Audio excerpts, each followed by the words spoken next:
down the old highway, singing a song as you roll along, just pedaling your blues away. You'll find lots of happiness as you spin along. Things are hunky-dory as you glide. In the middle of your heart you'll find a new song, with your palsy-walsy riding by your side. Pedal your blues away. You'll find love in every byway. Hold your chin, let them see your grin, and pedal your blues away.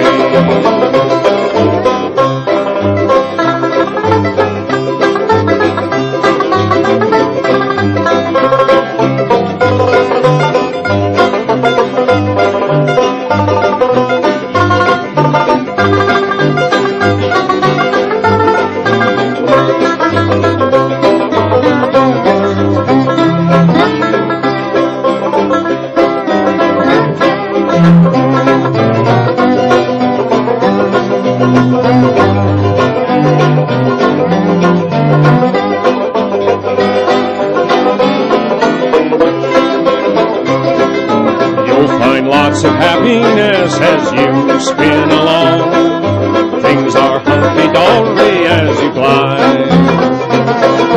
In the middle of your heart you'll find a new song, with your palsy-walsy riding by your side. Pedal your blues away. You'll find love in every byway. Hold up your chin, let them see your grin, and pedal your blues away.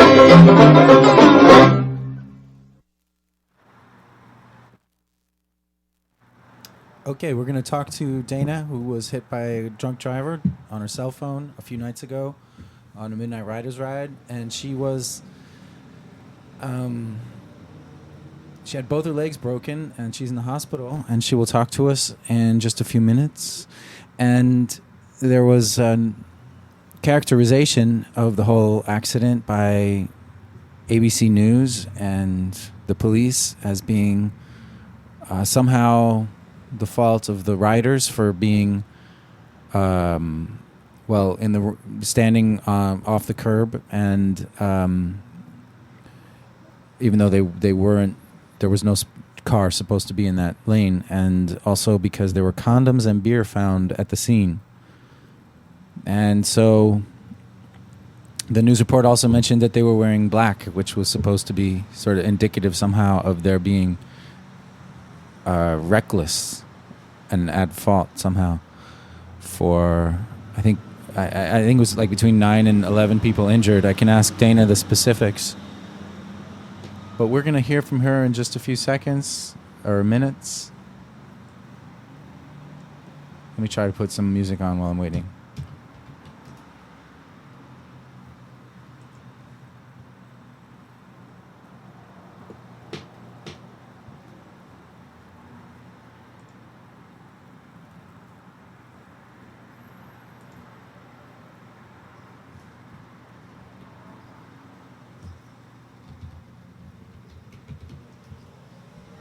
There's a lot of good bike music out there. I just have the same ones that I play over and over again. But if you have bike music to share, here's one. Hold on.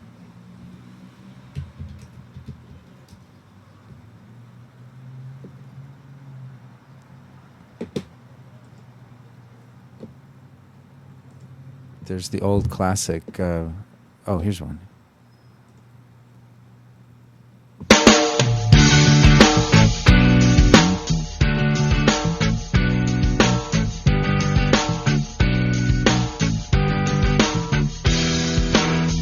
Here she comes in a suit and tie, shepherd's bush and a leopard's pie. She's marching to the funky beat of James Brown and his dancing feet.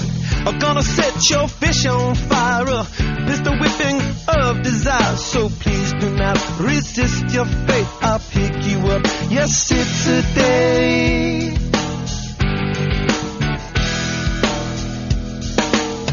How could I forget to mention the bicycle is a good invention? Sitting there in a silent movie beside the only girl who really ever knew me. Happy days but sad of face, and heaven knows I'm on the case. Oh, how could I forget to mention the bicycle? Somebody told the world the beauty of your birth. My girl, I heard it first. The beauty of your verse. A sticky finger and a wicked taste. Got a lot of nerve and a lyrical case. Be sure to write it in your book. I promise not to look. I wanna smell your sunny face. A funny place, but it's never a waste. I'd hop this fence to make amends. I hope this movie never ends.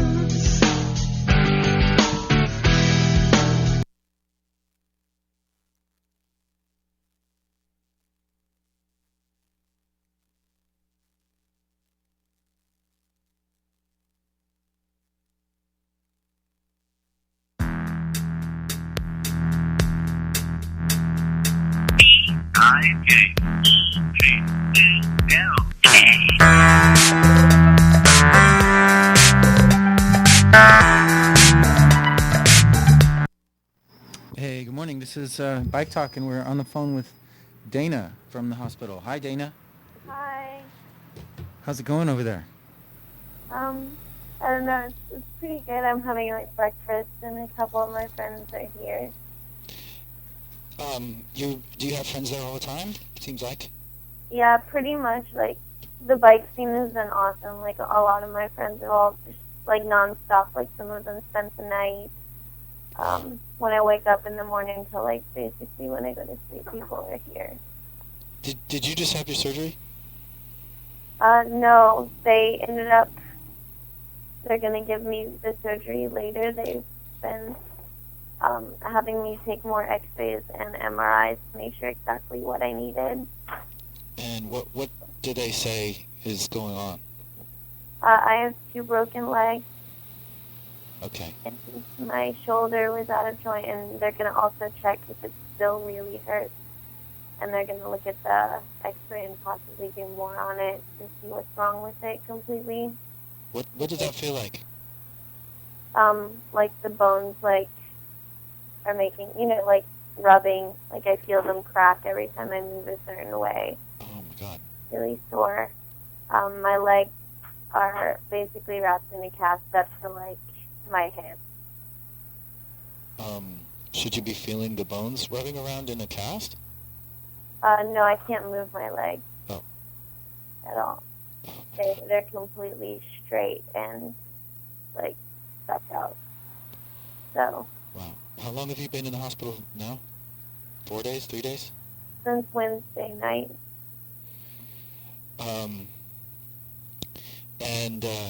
So how long are you going to be there? Are you going to be there for like 6 weeks or so? Or? I'm not sure. Like they told me it was going to be till Friday, and clearly it's Saturday. But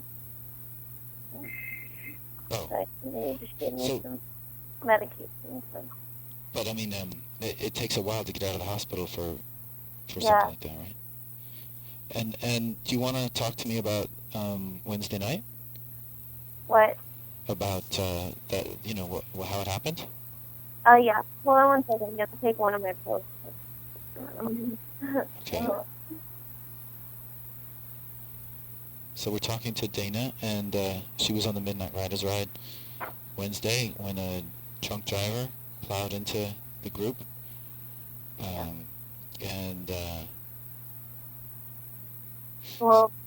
What I remember was that we went to like go see this really pretty view in Culver City.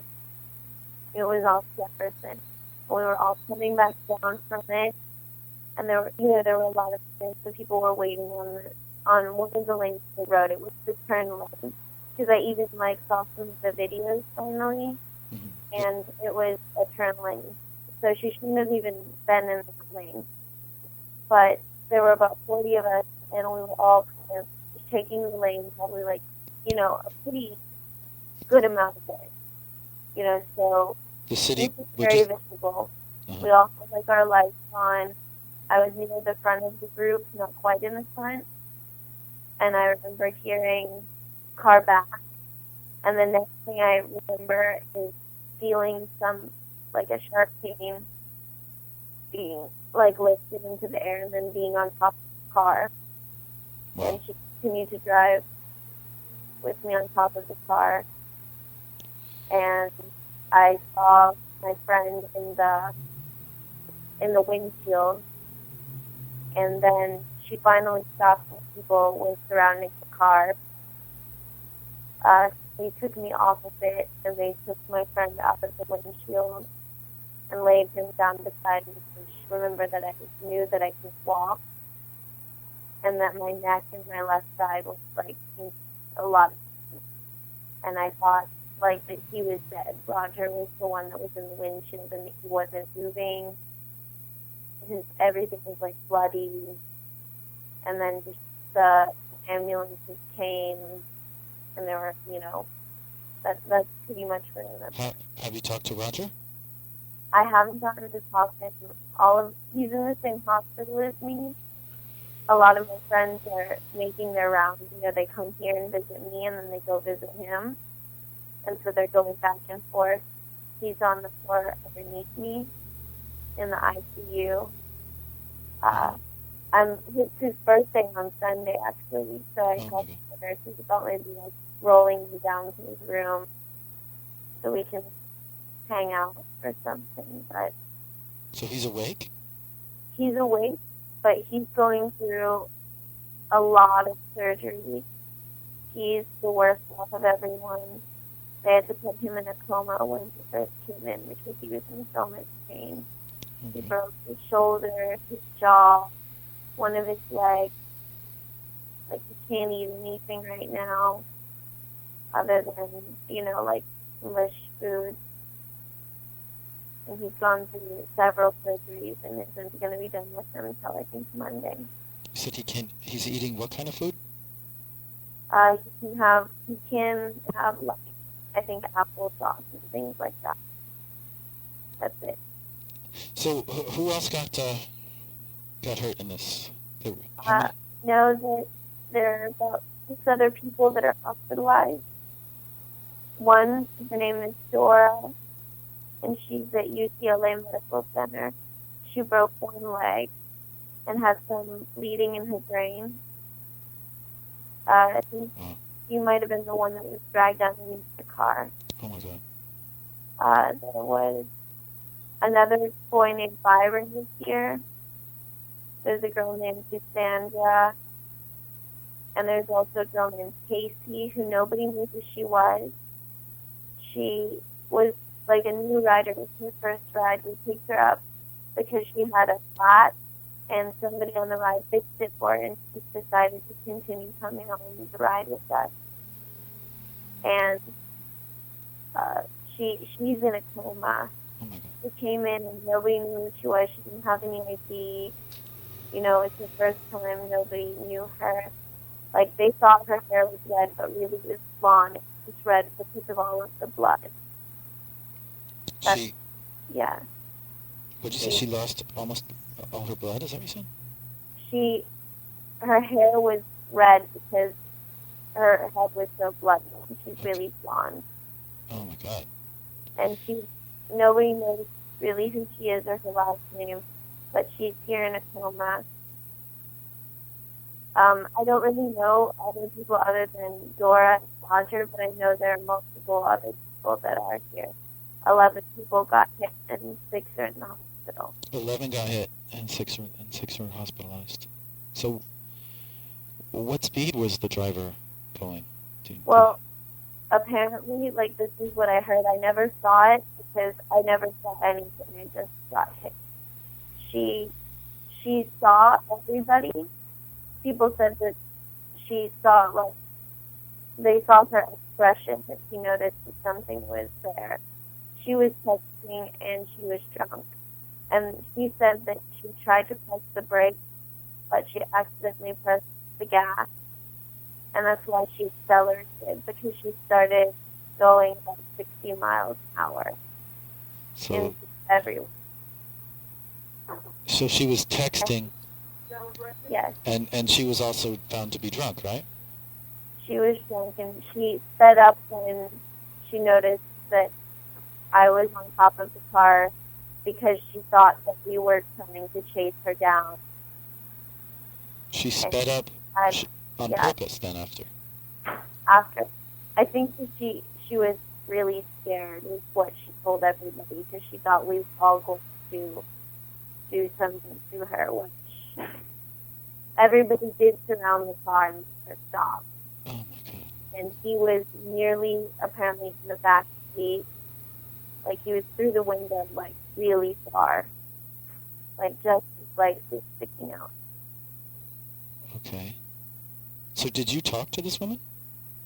I never got to talk to her, because they sat me down and they put Roger, like, pretty much beside me, and I couldn't get up. She went back into the car, and then when the police came, they put her in the front seat of the car and no handcuffs. And she didn't get out and talk to anybody. She talked to one person at the scene and told them that she just didn't see us. She said what? She said she didn't see us. I'm But sorry. I didn't get to talk to her. So some people feel that she's really not being treated with the seriousness that this deserves. Her case is not taken as seriously as it should be. I agree. She was given $15,000 bail, and it was a misdemeanor. Yeah. Well, they told me that it's been bumped up to a felony now. It's been bumped up to what? A felony. A felony? They told me that, but I'm not completely sure. Well, there's just I think a sense that bike accidents are treated differently. Yeah. Well, they were making a huge deal that we were drunk, or, you know, that there were condoms and all of these things. But, I mean, I go to UCLA. I had work the next day. I wasn't drunk. And she still, it doesn't have anything to do with the fact that whether or not we were drunk. She drove with me on the top of her car. You know, she put somebody through a windshield.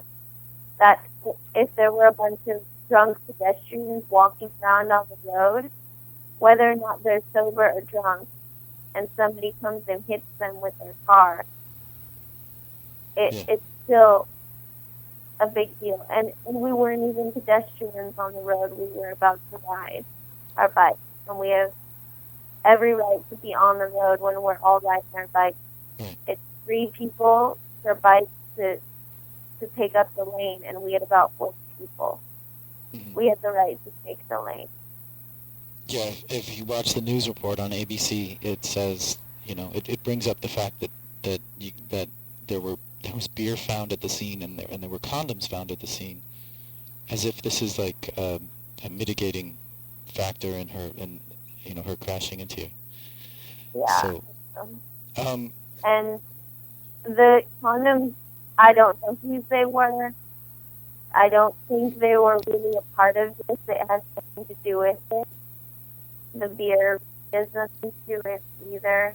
They even found out my blood alcohol level, and I was not intoxicated.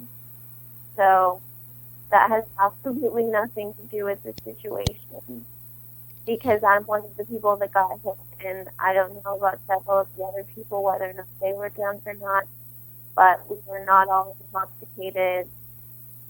There were no condoms on me, and I still have 2 broken legs and I'm in the hospital. So for them to blame it on things like that is completely ridiculous. So I have one person on Facebook is saying that they're asking what could be done about this. You know, Yeah. And do you have any ideas, like letters to the DA, to the mayor, to the police, to the Yeah. media? I think letters would be a good thing. I just think that, any kind of thing that we can show that the bike community is responsible and that they're caring. Like, so many people have been coming here to see me. It just shows how tight knit the bike community is. Like, people have been here every day to take care of me and be responsible, and that we're not just a bunch of hoodlums that don't care. We're not getting drunk, not going out at night. That we're doing something. We ride our bikes because we love it. We ride our bikes because it's our transportation. We are a big group of caring individuals who are doing this for the environment. We're not doing this for some kind of crazy party. Just things like that to show that we're all responsible people and part of this community that, is making a difference. And that for somebody to do something like this to us is not okay. But yeah, writing letters, any kind of public things and statements to do to make it show that we're not going to go away. Mm-hmm. That we're not just going to be quiet and let her do something like this,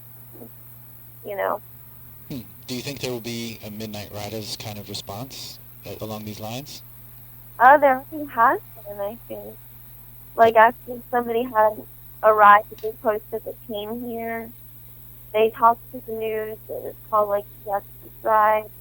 I know several other people that are in Midnight Riders that are doing things like pancake fundraisers right now and just doing different things like that to get the awareness out for this.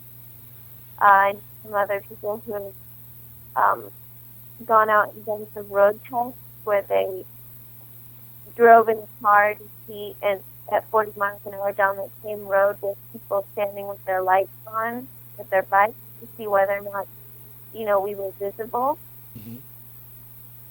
Because she couldn't see us. Doing different things like that to really, help prove the case. Because, most of us are in the hospital, so we can't do anything about it. And there's just been a lot of people reaching out to do something and make it so that we have, support. And, people have been finding, information for me. So it's been really good. Are you, like when the mayor got in an accident on his bike, yeah, things changed for biking in LA. Yeah. And I mean, certain things came out of it, like the "Give Me 3 Feet" campaign, I think, possibly. Maybe something will come from this. That's what I really hope happens.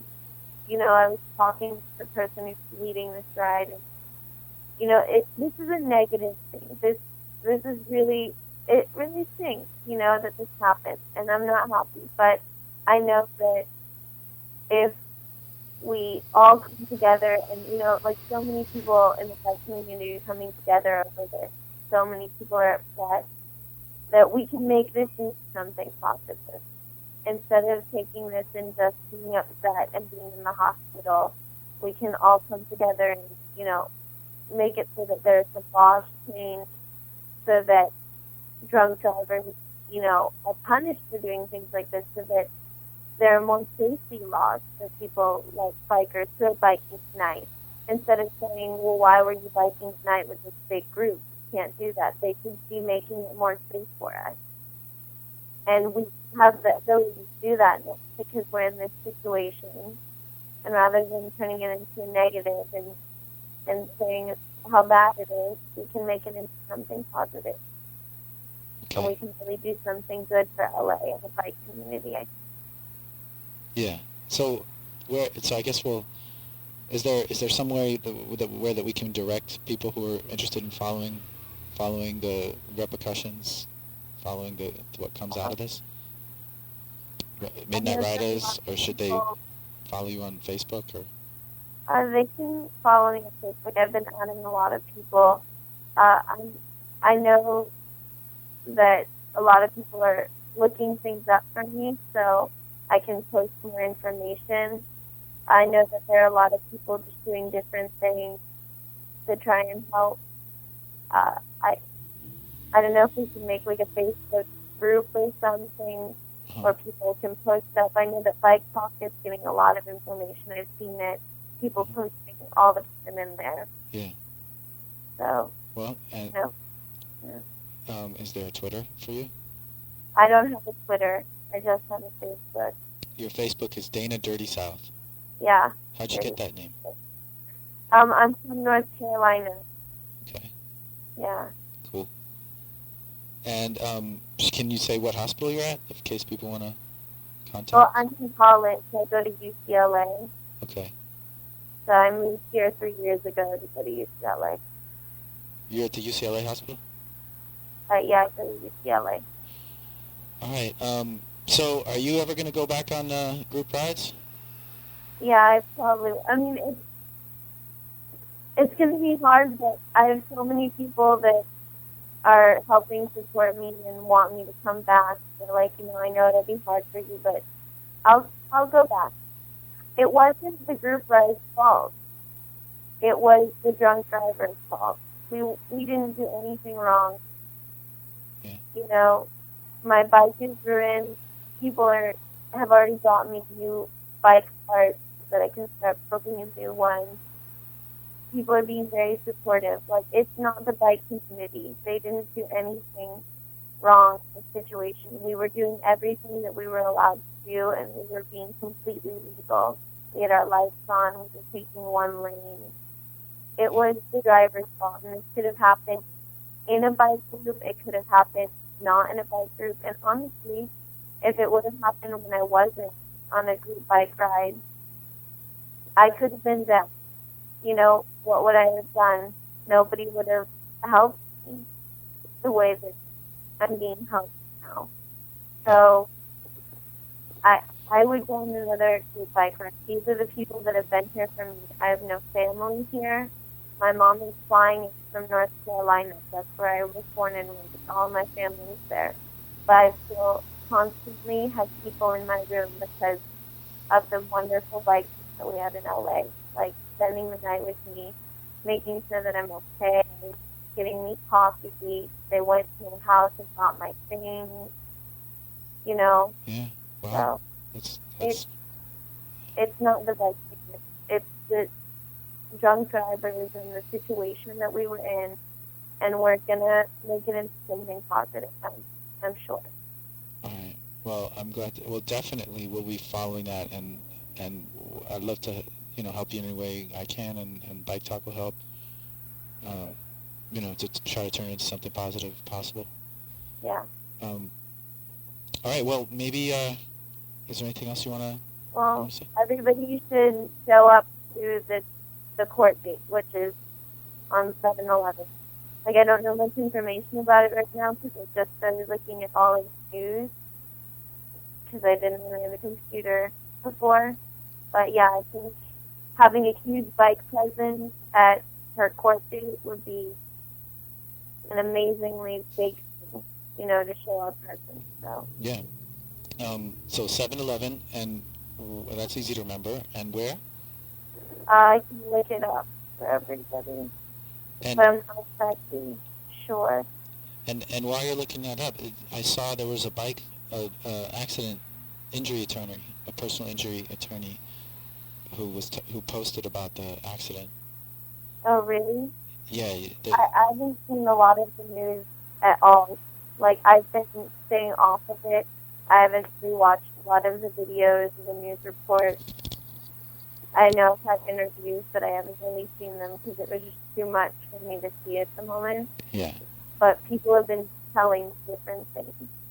People have been giving me the names of lawyers and things like that. But I know that there will be a court hearing on 7/11.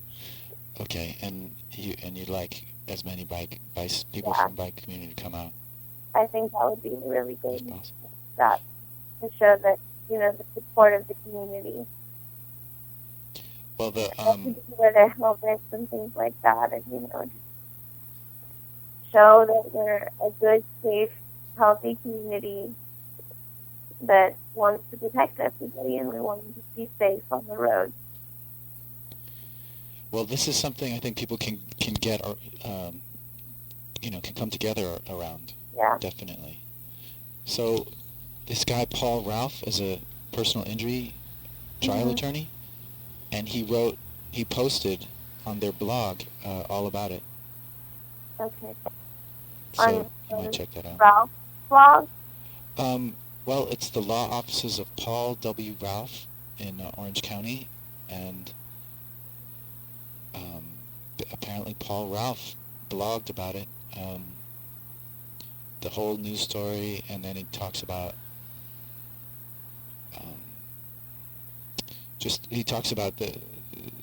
it says that the horrible accident is a stark reminder of what carnage a careless or intoxicated driver can do behind the wheel of a 2-ton vehicle.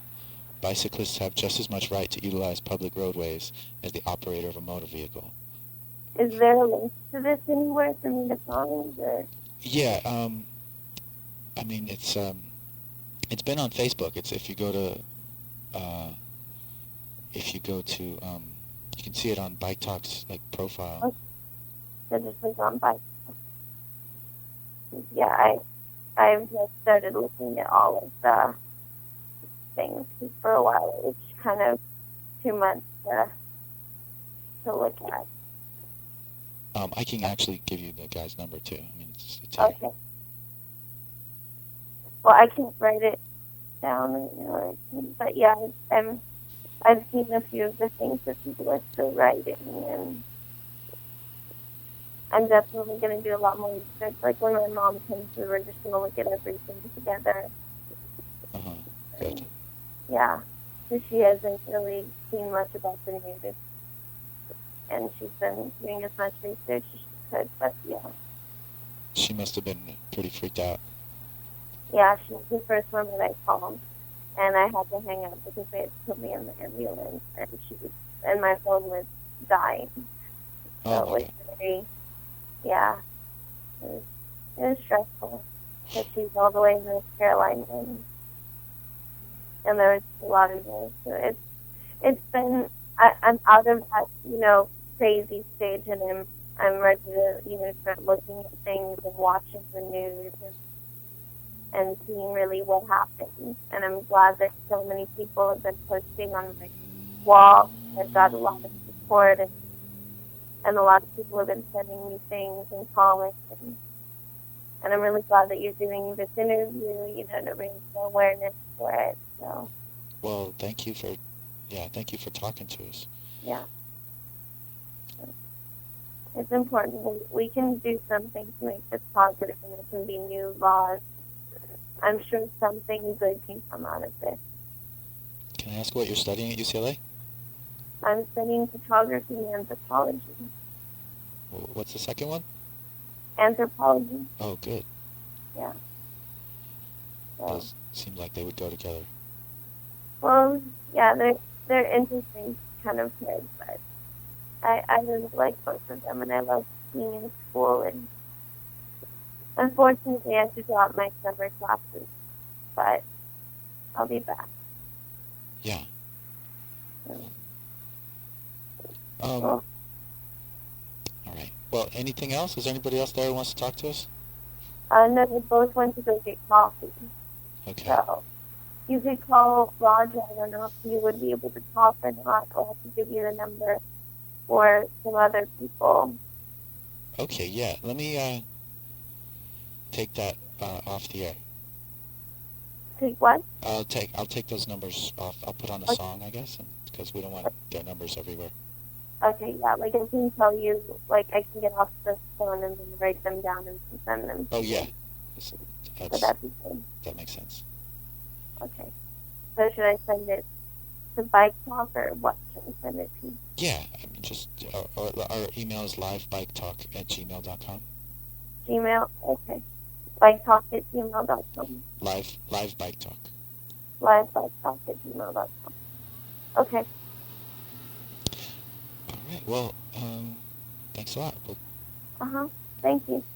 All right. But yeah, I want to keep in touch. All right. Yeah. Okay. I'll Okay. be around. Yeah. Okay. All right. Okay. Bye. Talk soon. Bye.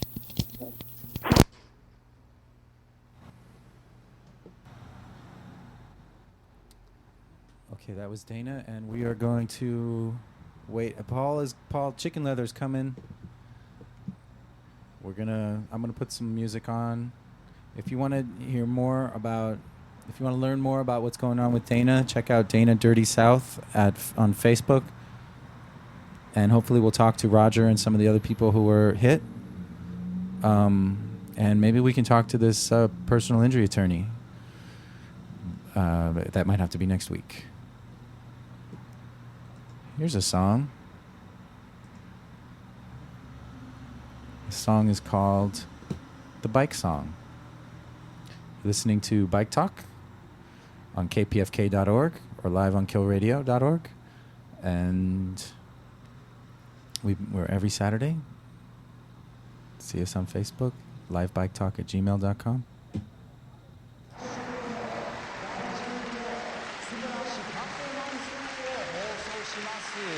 その時までバイバイ。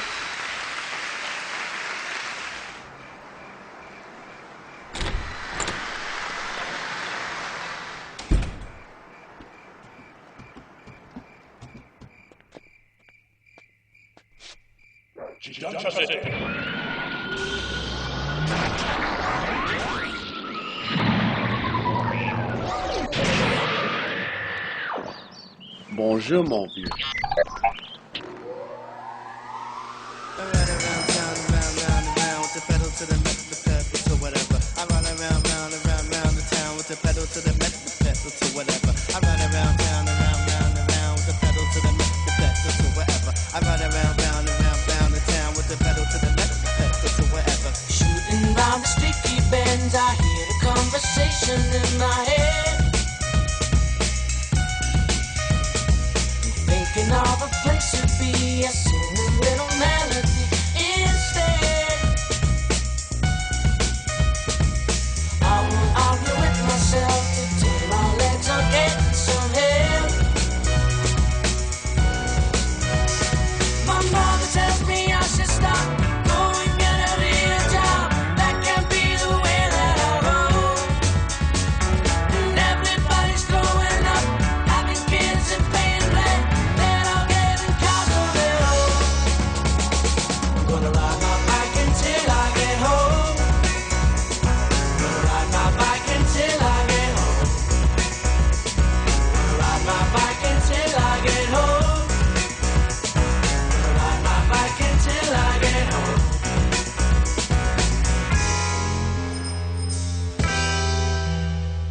Thinking of a girl I met, a phone call that I haven't made yet.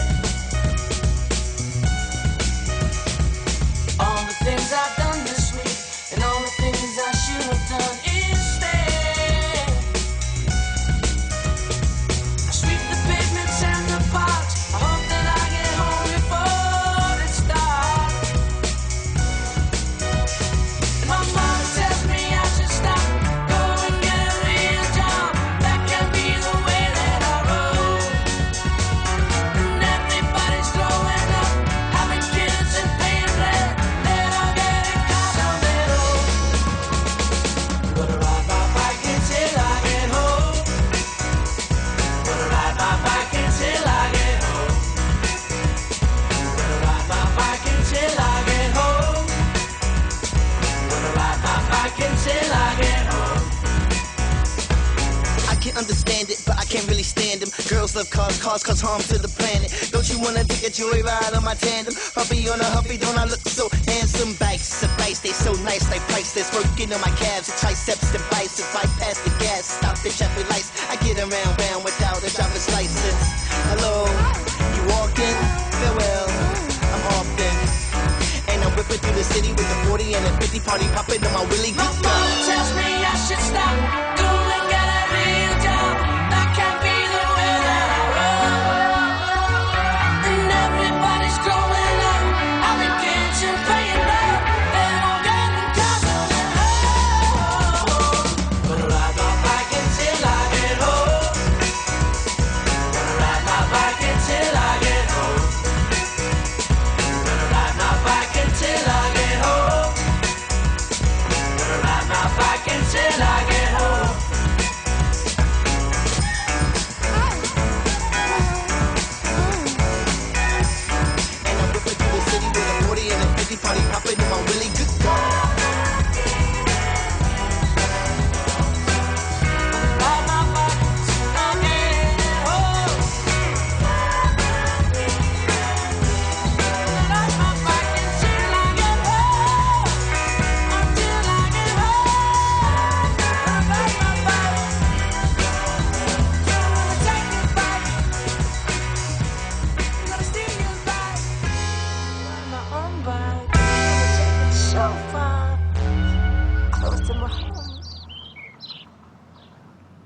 Hey, so we just talked to Dana from the hospital. Now we're waiting for chicken leather, and I guess we'll just play some songs while we're waiting.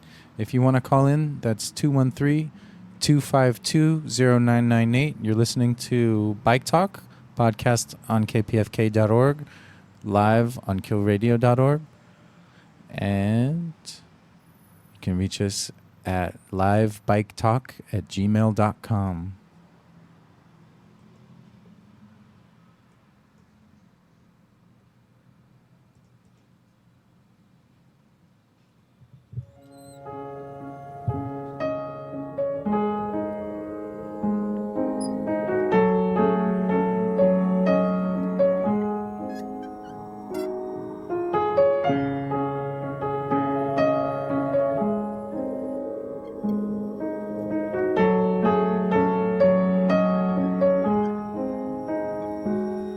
There's a bicycle that two crows ride. They carry the moon across the sky. That is a lie. The moon is a pie thrown long ago in the clown fight. That isn't true, it's a hole in the roof of our mason jar so we can breathe.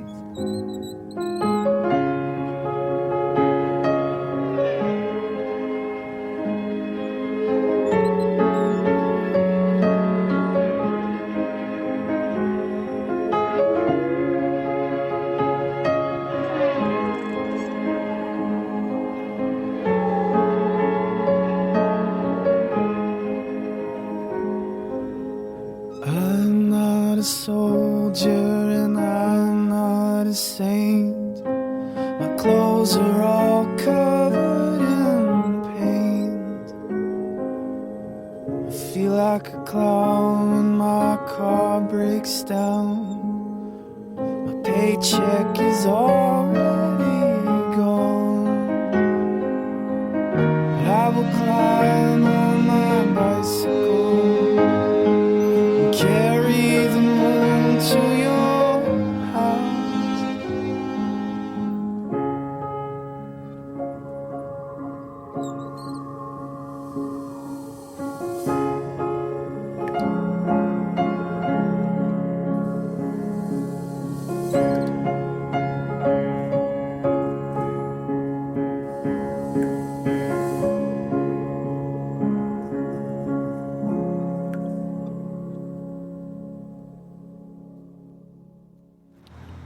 Bike Talk. Call in 213-252-0998.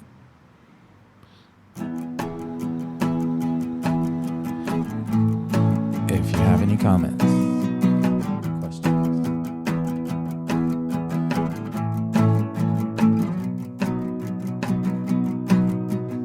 You could be in love with her.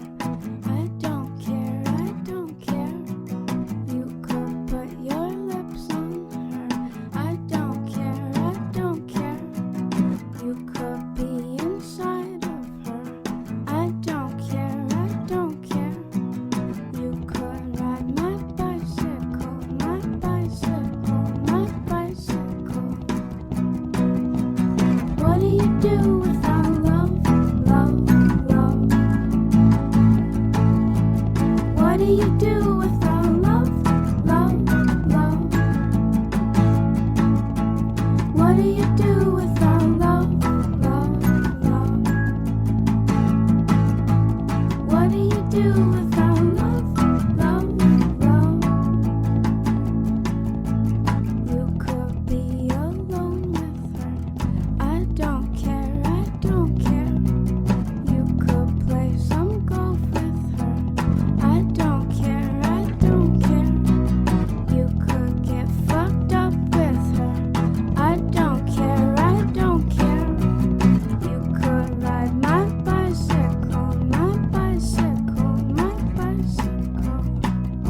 which mesmerizes children who understand its true beauty.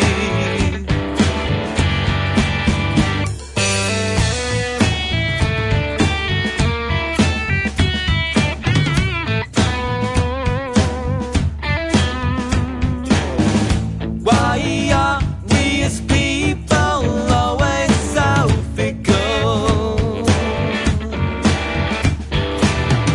Your garbage is my string of pearls.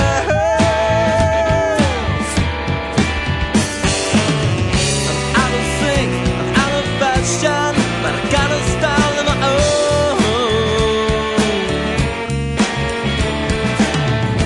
Don't really care what other people think, or is that what we always tell ourselves? Lost in yesterdays, when grace and honor were held in high esteem, as a dream of 1884, fighting my ordinary.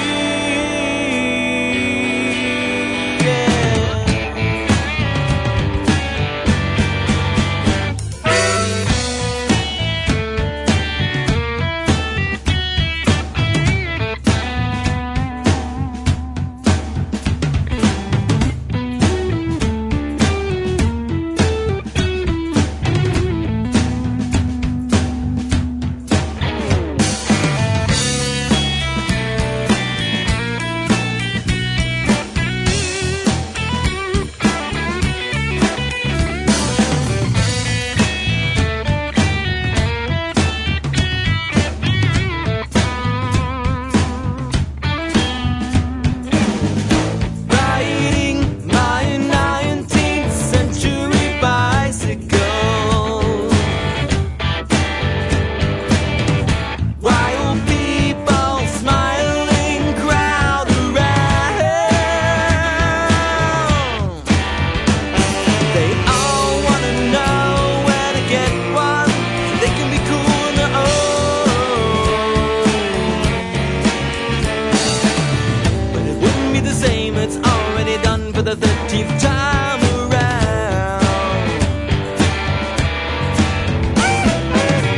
But they were the same people, they're ready to cast their stones at me.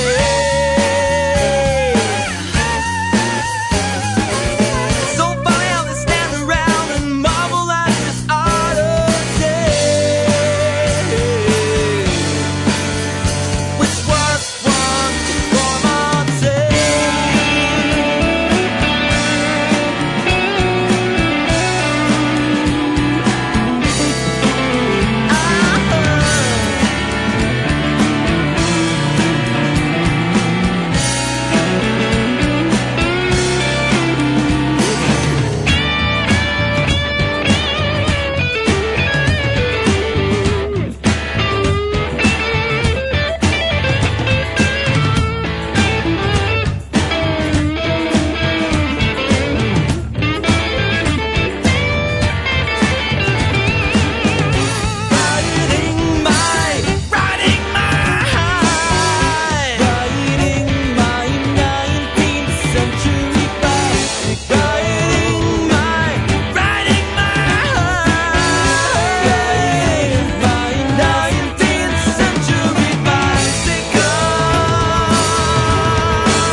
Wow, I can't believe I've lost 50 pounds in just a little more than a month, and I feel great.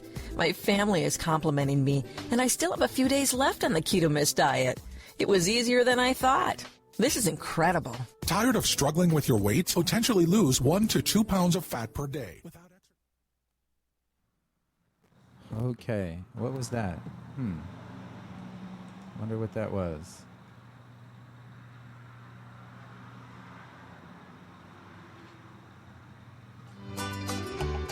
Daisy, Daisy, give me your answer due. I'm happy. for the love of you. It won't be a stylish marriage, I can't afford a carriage, but you'll look sweet up on the seat of a bicycle built for two. Daisy, Daisy, give me your answer too. I'm half crazy, all for the love of you. It won't be a stylish marriage, I can't afford a carriage, but you look sweet up on the seat of a bicycle built for two. Daisy, Daisy, give me your answer too. Okay, we're still here at Bike Talk. I'm half crazy. 213-252-0998. We're waiting to hear from Roger or Dora, two of the other people who were hit, whose numbers Dana gave us a minute ago when we talked to her. So we're just waiting for that. And if you want to call in about anything bike related, 213-252-0998 is the number. It's Bike Talk.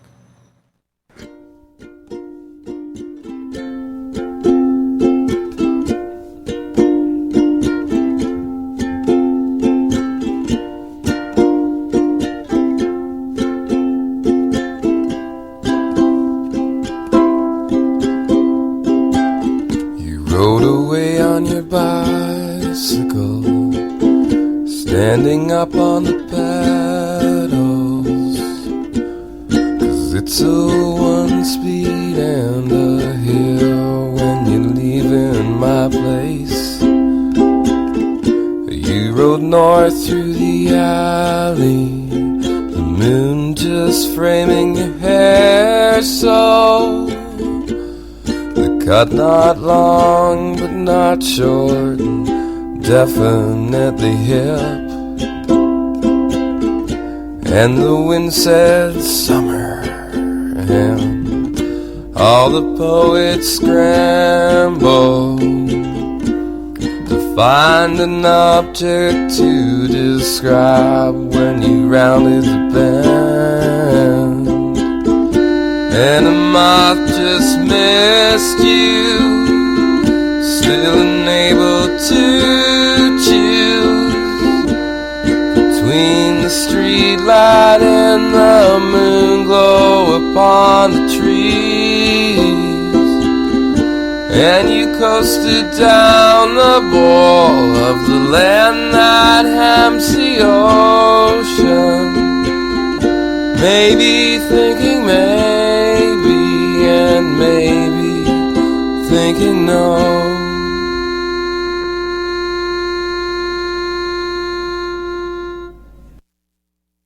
Bicycle, bicycle, bicycle. I want to ride my Bicycle, Bike Talk. bicycle, bicycle. I want to ride my bicycle. I want to ride my bike. I want to ride my bicycle. I want to ride it where I like. You say black, I say white. you say bar, I say bite. you say shark. I say him and Jaws was never my scene, and I don't like Star Wars. You say I Rose, say Royce. you say God, Give me a choice. say Lord. I say Christ. I don't believe in Peter Pan, Frankenstein, or Superman. All I wanna do is bicycle, bicycle, bicycle. I want to ride my Bicycle, bicycle, bicycle. I want to ride my bicycle. I want to ride my bike. I want to ride my bicycle. I want to ride my Bicycle races are coming your way. So forget all your duties, oh yeah. Rock bottom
said, Kane. You said, John. I said, Wayne. Hot dog. I said, Cooler man. I don't want to be the president of America. I said, Smile. I said, Cheese. Cartier. I said, Please. Income tax. I said, Jesus, I don't want to be a candidate for Vietnam or Watergate. 'Cause all I want to do is ice. Yeah. Ice. Yeah. Bicycle. I want to ride my bicycle. Come on. Bicycle. I want to ride my bicycle. I want to ride my bike. I want to ride my bicycle. I want to ride it where I like.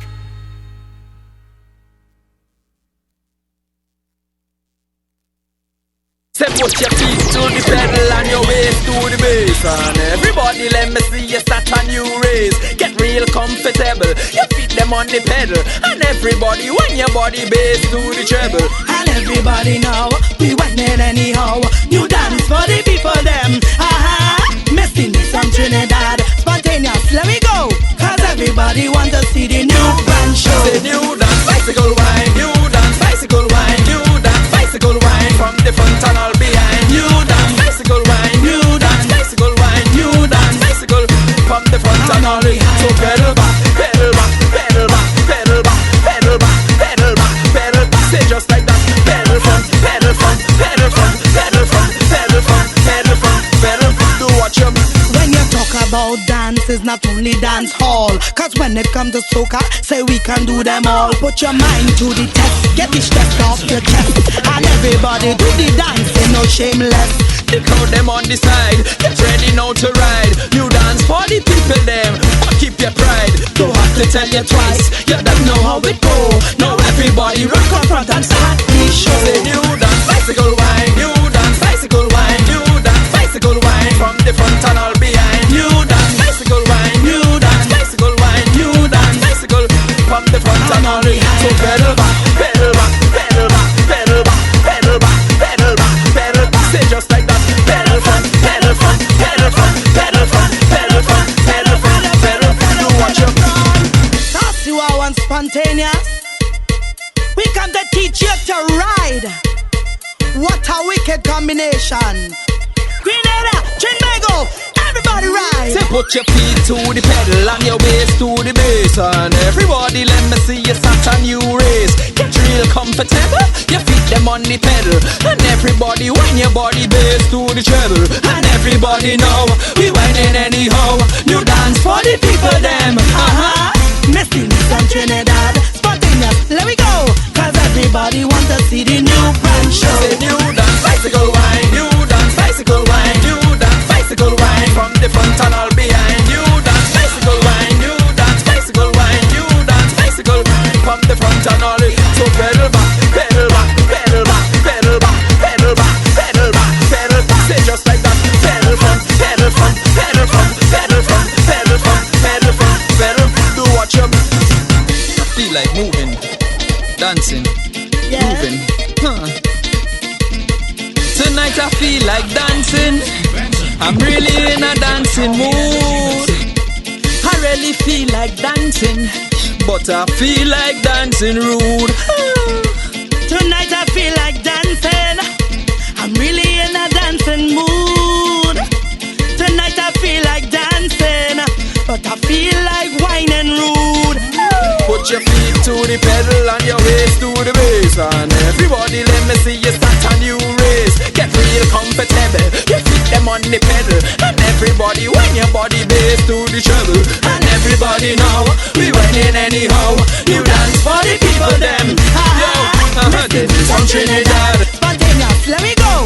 Say everybody want to see the new brand show. Say new dance, bicycle wine. New dance, bicycle wine. New dance, bicycle wine. From the front and all behind. New dance, bicycle wine. New dance, bicycle wine. New dance, bicycle from the front and all behind. So pedal back, pedal back, pedal back, pedal back, pedal back, pedal back, pedal back. Say just like that. Pedal front, pedal front, pedal front, pedal front, pedal front, pedal front, pedal front. Do what you put your feet. Okay, we're on the phone with Roadblock, one of the founders of Midnight Riders. And how you doing, Roadblock? Doing okay. How you guys doing? Well, it's just me right now. We're waiting for Chicken Leather, but I'm fine. Thank you. And so we just talked to Dana in the hospital, and as you know, she's got 2 broken legs, and she's laid up. Yeah, it's very sad. What? And she's I heard she's being a real trooper of it. Yeah, she seemed to have a real good spirit. Yeah. And she's getting a lot of friends coming over. Like they stayed the night, and they're making the rounds between her and the other people in the hospital who are also hit. Yeah, Roger and Dora. Have you been keeping in touch with those people? I haven't been keeping in touch with them. We actually went over there. It was the night before last, and to go visit, but they were all in surgery. So where there was a group of people who had just visited.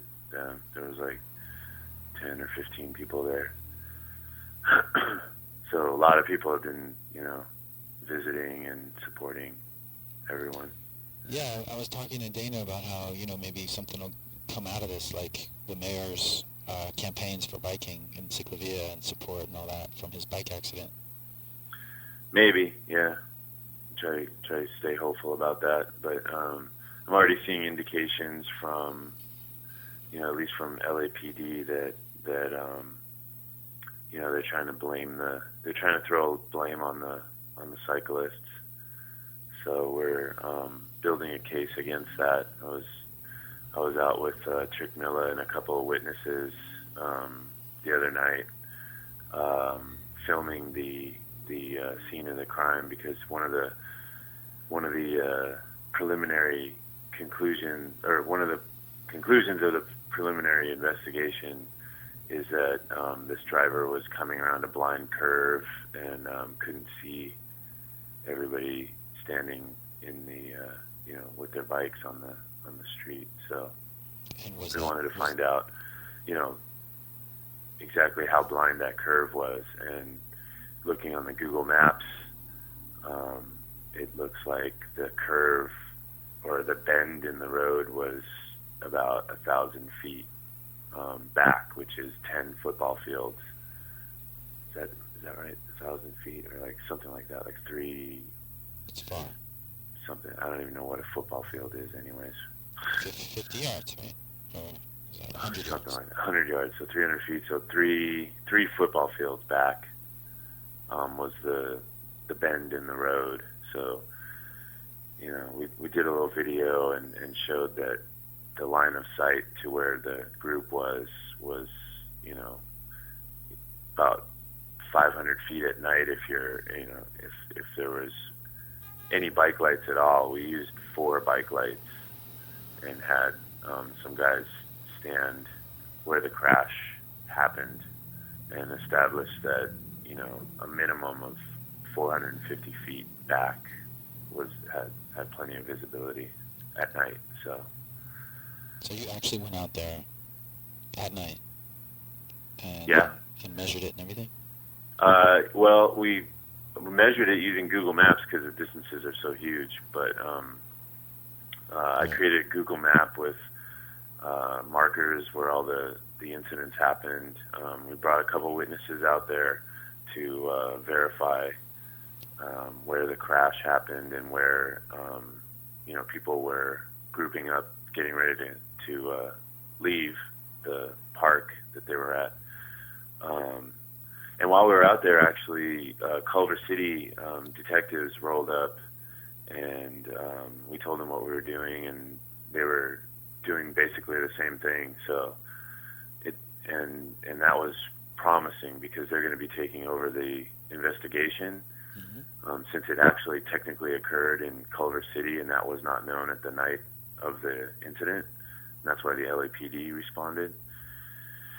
So Culver City detectives were really nice and really empathetic.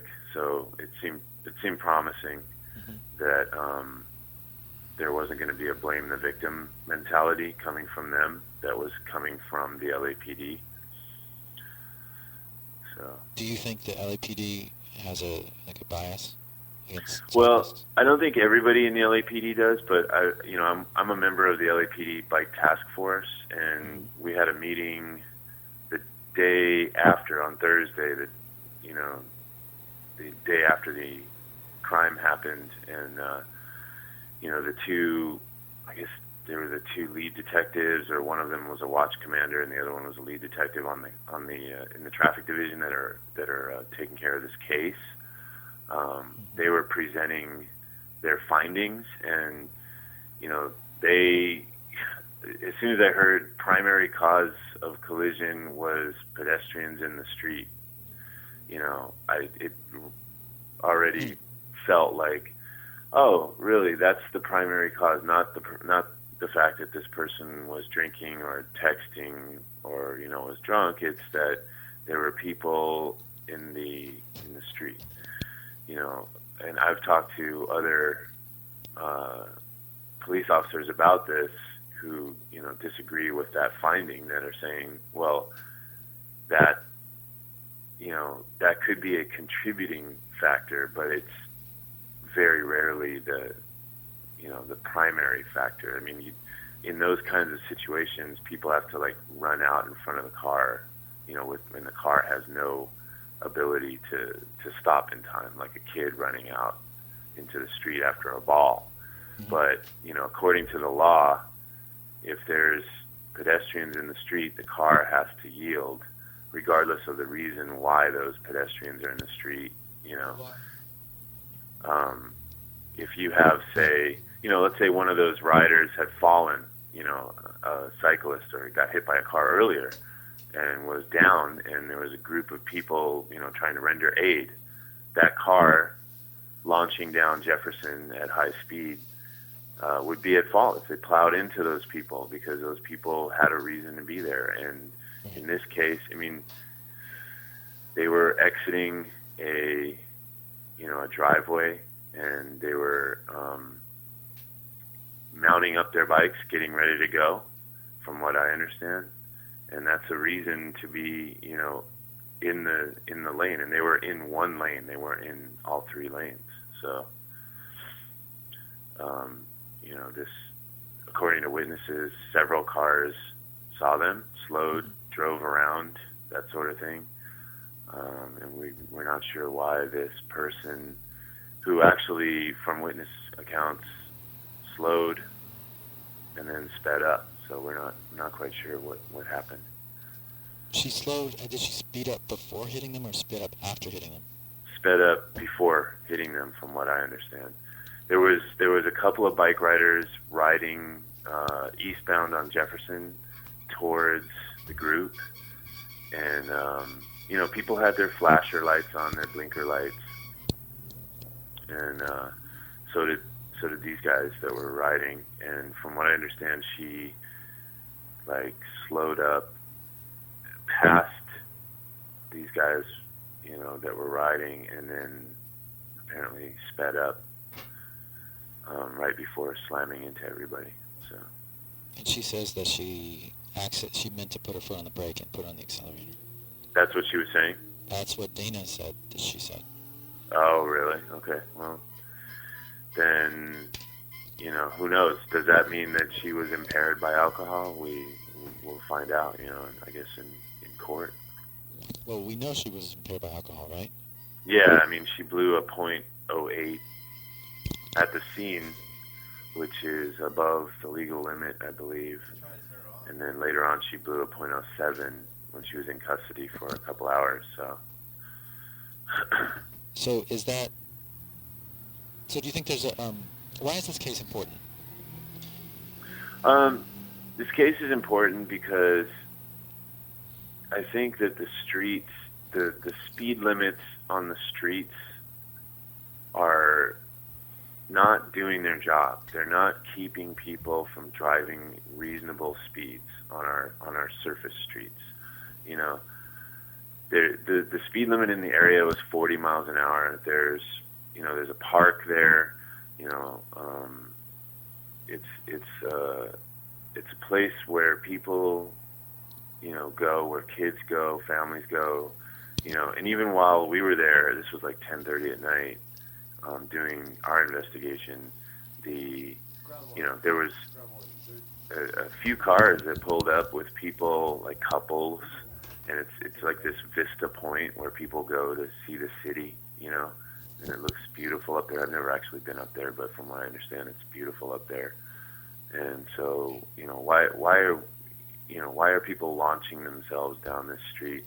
I mean, it's really easy on a street like that to do more than 40 miles an hour. I mean, when I was driving it, it felt slow to drive 40 miles an hour. So I'm pretty sure, I mean, from what the witnesses are telling me, this woman was speeding, and it's really easy, and our streets make it really easy to do. So maybe there could be some kind of a traffic calming happening over here? Yeah, exactly. I mean, that's what they do in Europe. When you're on a regular, in a lot of northern European countries, they have traffic calming. They separate, car traffic from pedestrian and bicycle traffic. It's a pretty reasonable thing to do, and it's very safe. I mean, their traffic fatality rate completely destroys ours. I mean, it's much lower. Much lower, yeah. Got to find the right way to verbalize it. But even though they have more riders. And they have tons more bike riders out there. I mean, that's because their streets are just safe, and their gas tax is appropriate. I mean, their gas tax is like $2 or $3 a gallon, which goes right back into their infrastructure. And and in my travels around northern European countries, I mean, I did not see a pothole anywhere. I mean, the streets are immaculate, so that's how they take care of them. They put money back into their infrastructure, back into their country. So what else are you working on in terms of activism for infrastructure? I mean, that's actually, you're already on the bike task force. Yeah, that's more of like relations with LAPD, and there's a meeting every month, and I don't go every month. It's to me it's more important. I mean, it's important to have relations with the LAPD and Sergeant David Krumer and Gordon Helper. Those are a couple guys that come on the Midnight Riders website, and they help people out, and you can always call them, and they give you, they advise you on various, things like collisions and why wasn't, a lot of people get on those boards and they ask, why wasn't this person charged with assault with a deadly weapon, and they explain it, and it makes sense. I mean, I don't feel like this woman, I don't feel like anybody wants to run down a bunch of cyclists, unless it's like, like that case in Brazil where it was very obviously the guy intended to run down a bunch of cyclists. Yeah. So you got, Chicken Little has a question, but I just have one thing, is that there's a lot of, fuck the pigs going on right now. Yeah. No, they shouldn't, and they shouldn't be angry, and we should be angry, but we shouldn't be lashing out at, the more that we insult people, or the more we try to, some people are, talking about this woman and say, oh, justice should be served, she should spend 20 years in jail, and it's like, the more that we look like a big old angry mob, like a lynch mob, it's gonna, there's not gonna be any sympathy won from the general public, which is important. And it's not, people screw up. This woman screwed up. There's no use, coming down on people so hard. I mean, she's gonna be punished. She should lose her license. She should lose her license for, at least 5 years, but that's not going to happen. What's going to happen is she'll, maybe she will do some jail time, or, and her insurance company is, obviously going to fight as hard as possible not to pay anybody for their injuries. But that just tells me that we have a systematic problem. It's a problem with the system. And that goes, there is some reason to be angry at the LAPD. I mean, at some of the officers, because media reports came out the morning of. I was sitting there at like 6 in the morning watching the news reports, and one of the news reports was like this. I forget her name, Stephanie Stanton from NBC. She reported that condoms and beer bottles were found at the crash scene, and that's not the only reporter who said that. Right. There was another reporter, Alex Michael, from ABC, and so that tells me that the LAPD was going around saying, okay, fine, maybe there were beer bottles at the scene. Who knows? I didn't see any in the video footage that was shown on TV. There was not a single beer can or beer bottle, and you can pretty much guarantee that if they found it at the scene of the site, at the scene of the crash, that they would have filmed it, because I don't know, I just feel like they would have done that. But there was nothing there. And then condoms, like what? So what are you trying to say? Is this relevant to the case? How is it relevant to the case that condoms were found there? So, and it just doesn't even sound it doesn't sound realistic. Like, okay, so these cyclists were carrying condoms, and when they got hit, condoms flew onto the ground. Is that what you're saying? Or were they having sex on the pavement at the time of the crash? Or just before, or they carry their used condoms with them and just happen to throw them on the pavement right there? What, obviously this police officer, and we're trying to figure out who it was trying to slander. It just comes off like they're trying to talk shit. Like, oh, well, these cyclists were misbehaving, so they kind of deserve to get hit. That's what it smacks of to me, and I want to find out who that officer was going around chirping about that kind of stuff, because that's just uncalled for. Yeah. Well, you have these contacts, Krumer and the other guy. Can you ask them? Yeah, I mean, there's a couple people on the case. Sean Bonner, he's a prominent blogger and internet personality. He's also a writer, and he's working on a story. He does blogging in LA. It's a huge blogging website, and he's going to do a story on it. He's sending questions to the reporters. The reporters actually responded back to another person on the Midnight Riders forum saying that the officer didn't want to be named, and that he felt like the officer was, I don't know, there's some direct quotes on there, like, something to the effect of both sides were doing wrong. That's the feeling he got, or the impression he got from the officer. Like the officer said, quote, well, you're not hearing the other side of the story. These cyclists are bad people, that kind of thing. So we're going to find out who that is, or at least try to, and really at least bring some attention to it. I mean, Well, this chicken leather here, Roadblock. I know there's been, in the past, there's been some disagreement over who's serving and protecting us when it comes to the LAPD, and especially there was a lot of talk on the threads and on Facebook, especially, so much so that ABC corrected it from their earlier reports to their latter reports. They did. And yeah, we have some of that here, but one of the things that I did notice is the condom and things were dropped, but you have to remember, this was right at the time. This was also breaking news at the time that Wemmer was doing it. There was a scandal in Big Bear about yearbooks having teenagers in the background, and then of course, just to make it scintillating, I was thinking this should be something that was probably like something pointed in the background.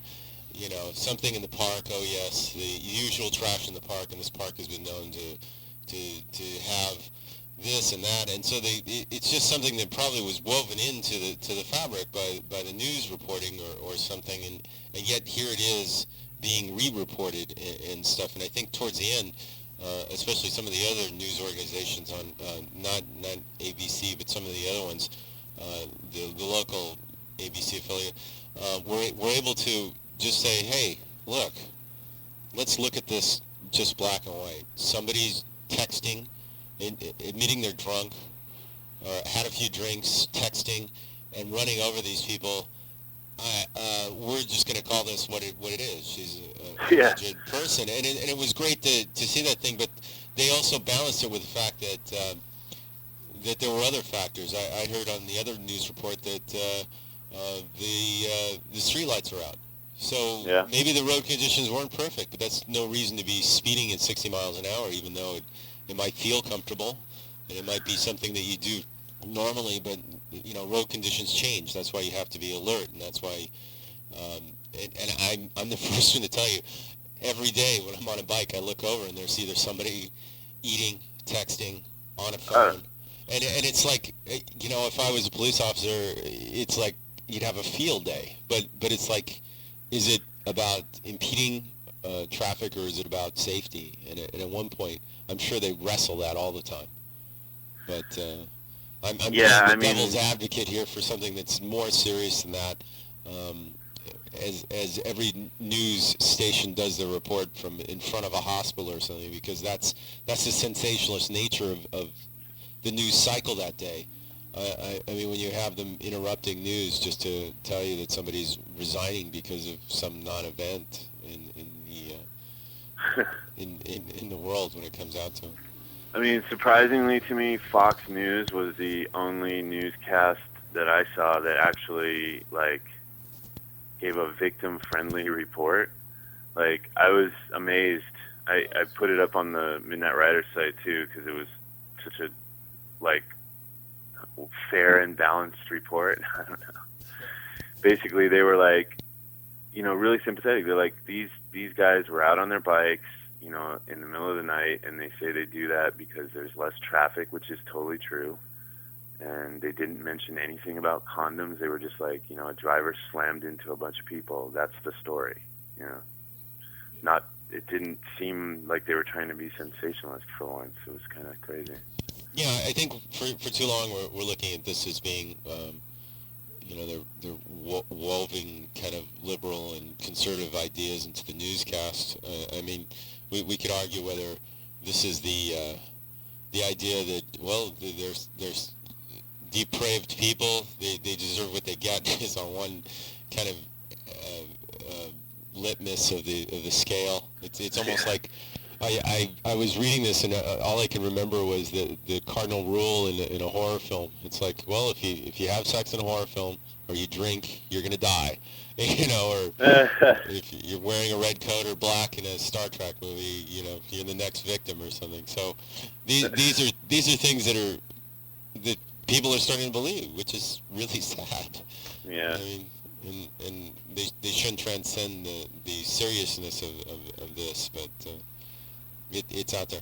Well, here you go. Nick's got another question. Were you about to sign up with him? Oh, I thought you were going to. I was just going to say, what about the 7-Eleven court date? Are you going to mobilize people for that? For the driver? I don't think people should. I think there should be some representatives there, but I don't think a mob should show up because it's only going to hurt our cause at the end of the day, because we're going to look like, if there is people that are going to show up, they should be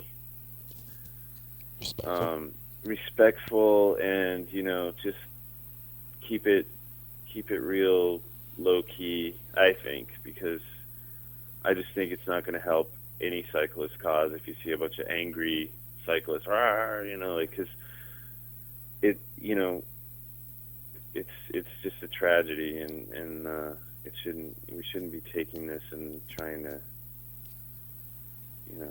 form a lynch mob or something on this particular woman. We should be forming a group at City Hall, talking about there's a couple cases going on right now that we should be talking about. We should be talking about Alex Romero in Canoga Park, who was run down and killed by a speeding driver who the license plate was captured, and the police have this person's name and location, and it's been a month and a half or 2 months and nothing's happened.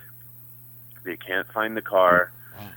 And while at the same time that happened, in the same period, I mean, Alex Romero was killed in like April, sometime in April, so I guess even more than like a month and a half. But anyways, that during that same time, you know, this San Francisco Giants fan, you know, God bless his soul, he got his ass whooped at Dodger Stadium. Well, they put 20 detectives on that and 6,000 police hours of work into that case. Yet at the same time, they just seem to be dragging their feet, and they have an identified person in this Alex Romero case. And that, to me, it just doesn't seem fair. It doesn't seem fair that the traffic division is handling the Alex Romero, you know, death.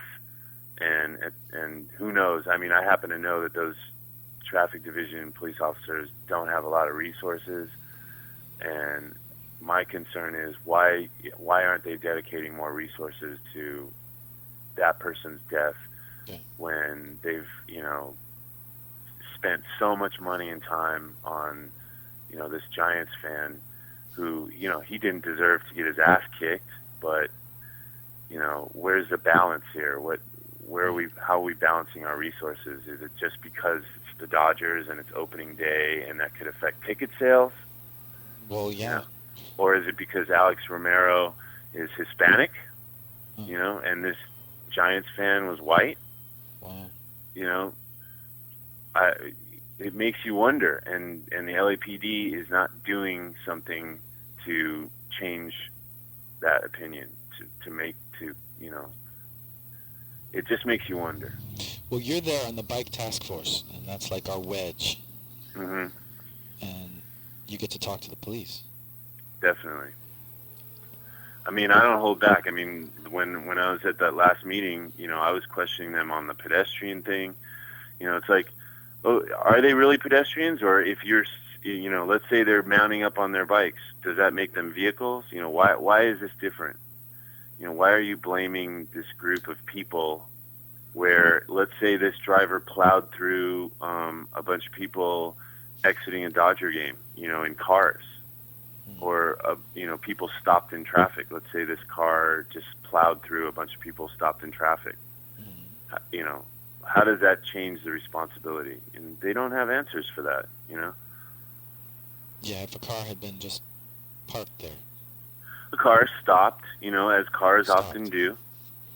You know, these guys had lights. They had blinky lights. You can see it in the news coverage. You see blinky lights on the bikes, you know?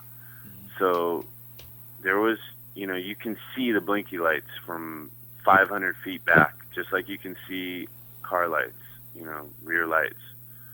So what, you know, if this woman had plowed into the back of a car that was stopped in the right lane, as cars often do, would they be blaming the driver, the person that was stopped, you know?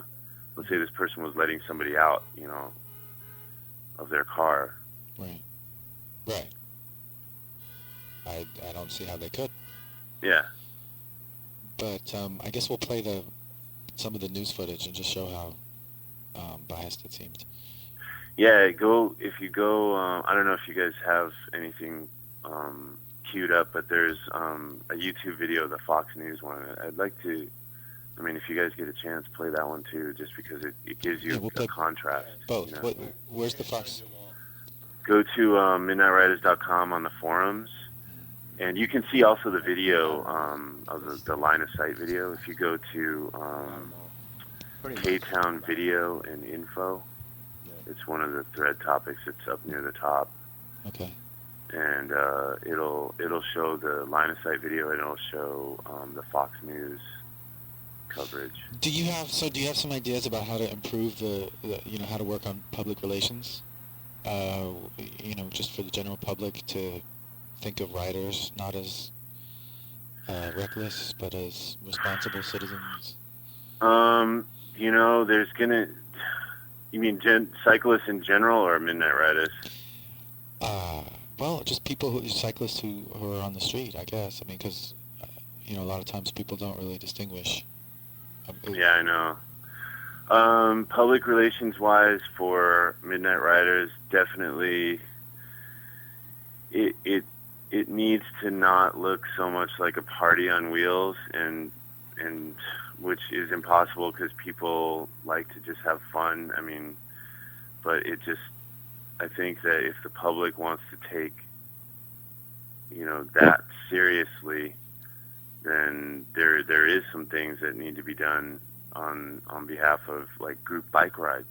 I mean, group bike rides have to, and they generally do. They're generally, people stick to the right-hand side of the road. People are really good about that on the group bike rides.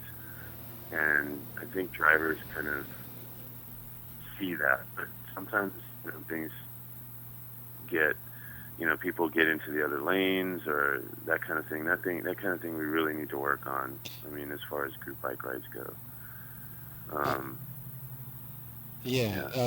Richie Tomasin, who does Crank Mob, who's done, I guess, Midnight Riders too, but he was talking about how he sees people sort of, younger people maybe who are like, they don't, there was an original spirit of kind of more responsible, or maybe there wasn't. I forget what he was saying. No, there was. Midnight Riders was always, from the beginning, it was always, respectful of car drivers, and that kind of got away when it just blew up, and everybody started doing it, especially younger kids that don't, a lot of kids don't even, they've never had a car, so they don't know what it's like to be driving and encounter a cyclist on the road. Like, it's it's a two-way street. Like, the cyclist needs to ride in a responsible manner, just like a driver needs to drive in a responsible manner. And a lot of times, even I'm like driving somewhere, and a cyclist will whip out in front of me or whatever, and you kind of have to, like, whoa, you're herky-jerky kind of rider, and you're just like, man, I wish that guy would just ride in a straight line and not weave around so much, because that can be frustrating to drivers, definitely. Hey, can I run an idea by you? Sure. Bike bus. Bike bus. Where you have, like, riders go in the down morning a main boulevard during rush hour and like stop at prearranged times at different streets so that you can join them? I tried to start this like years ago, called it Commutas. But it's, like, I don't know. Do you think that there's probably at this point there's enough density of bike riders out there that you could get something like that going, right? I mean, it comes up every once in a while. Yeah. Like this idea of commuting together, and it's just like, it would be so awesome if there was like a real organized effort to do that, because I think more people would ride to work, I like commutas. Maybe bike bus commutas. I like bike bus better. It makes more sense to your average Here's person. Hold on. It does. This is just one of the offsets of some of the infrastructure that we're building. I know I was at a rollout on Thursday, and while everybody was there for the safe streets on 7th Streets and some of the Sharrow painting, what sort of occupied the news cycle, and everybody had been talking about it, so I made it the first question they could answer was, how safe can you be with stuff on the road if people are riding around drunk or something?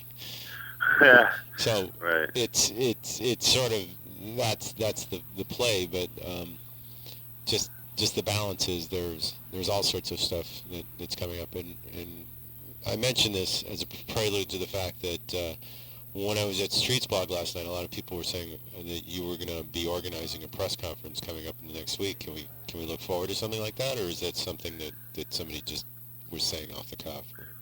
No, I've been talking about it with people about going down to, I don't know about a press conference, but like going to City Hall with some specific things to ask for. Yeah. And, well, one of the things that I think needs to be asked for is that the police, maybe this is something that needs to be a police commission thing. I'm not sure. I'd like to get your advice. I'd like to get a bunch of different people's advice about what to really, who to go to and who to ask for. But one of the problems that I see happening is that, like I said, like when there's, like a hit and run crime that happens, to me, that's a person-on-person crime. The minute that somebody takes off from the scene of an accident, it's no longer about the accident, which it becomes a person-on-person crime. Yeah. I don't think that traffic division should be handling that. I think that homicide division should be handling, if there's a kill and somebody leaves the scene of the accident.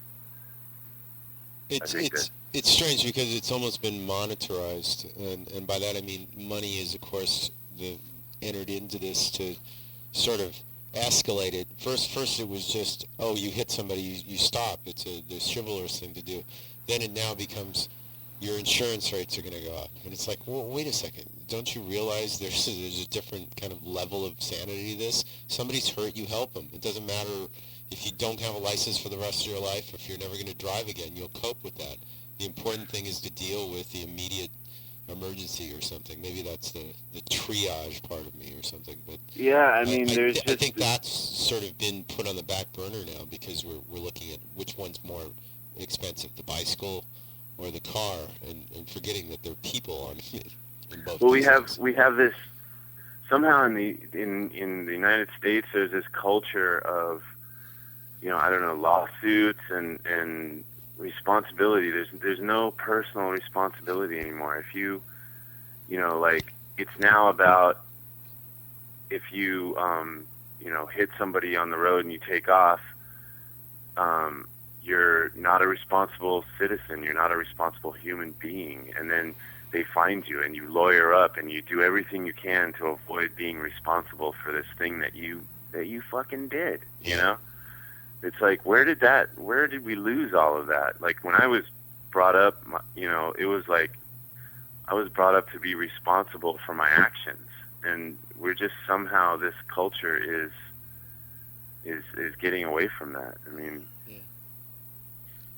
Well, hopefully we'll be more responsible for these things. I know that there's they've changed some of the things today. There was supposed to be a program today in Inglewood about ending the war on drugs, and now it's become, at the end of the day, they just sort of decided to have a bike ride from there over to the spot. So there's people's reactions. I know we all want to do something. There's one outlet. And, well, I think we need to go. I think this is what we need to be asking. How do we change this? I think we need to ask how we change the investigative resources when a crime happens, like a DUI or a hit and run. How do we change? Like, traffic division is so burdened in this car city, with crashes. I mean, every day there's crashes in the city everywhere. I can't imagine the traffic division is not just totally overburdened with cases. So we need to shift that over to another department that has better resources to investigate this stuff. I think that needs to change. And I think the other thing we can keep pushing for is for the LADOT and for our city leaders to make our streets safer and calmer. And the speed limits are, like, it's typical to break the speed limit. It's like, if you ever tried to drive down a street at the speed limit, it's impossible. You have a bunch of people behind you ready to jump down your throat because you're driving so slow. Yeah. Well, I like to drive the speed limit, and I like to annoy the hell out of the person behind me. Well, that's an avenue that we might explore in the future. I know that this week over at the Flying Pigeon, they had a speaker from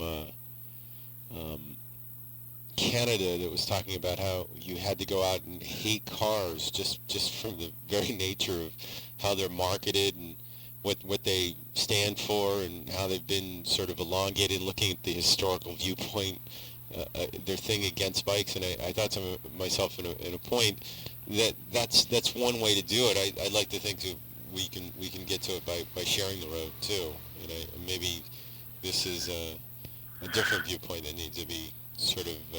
I mean, they're both valid. It's just that I think one is a little more caustic and the other one is probably gets to the same ends, but a lot of people aren't in harm's way, so to speak.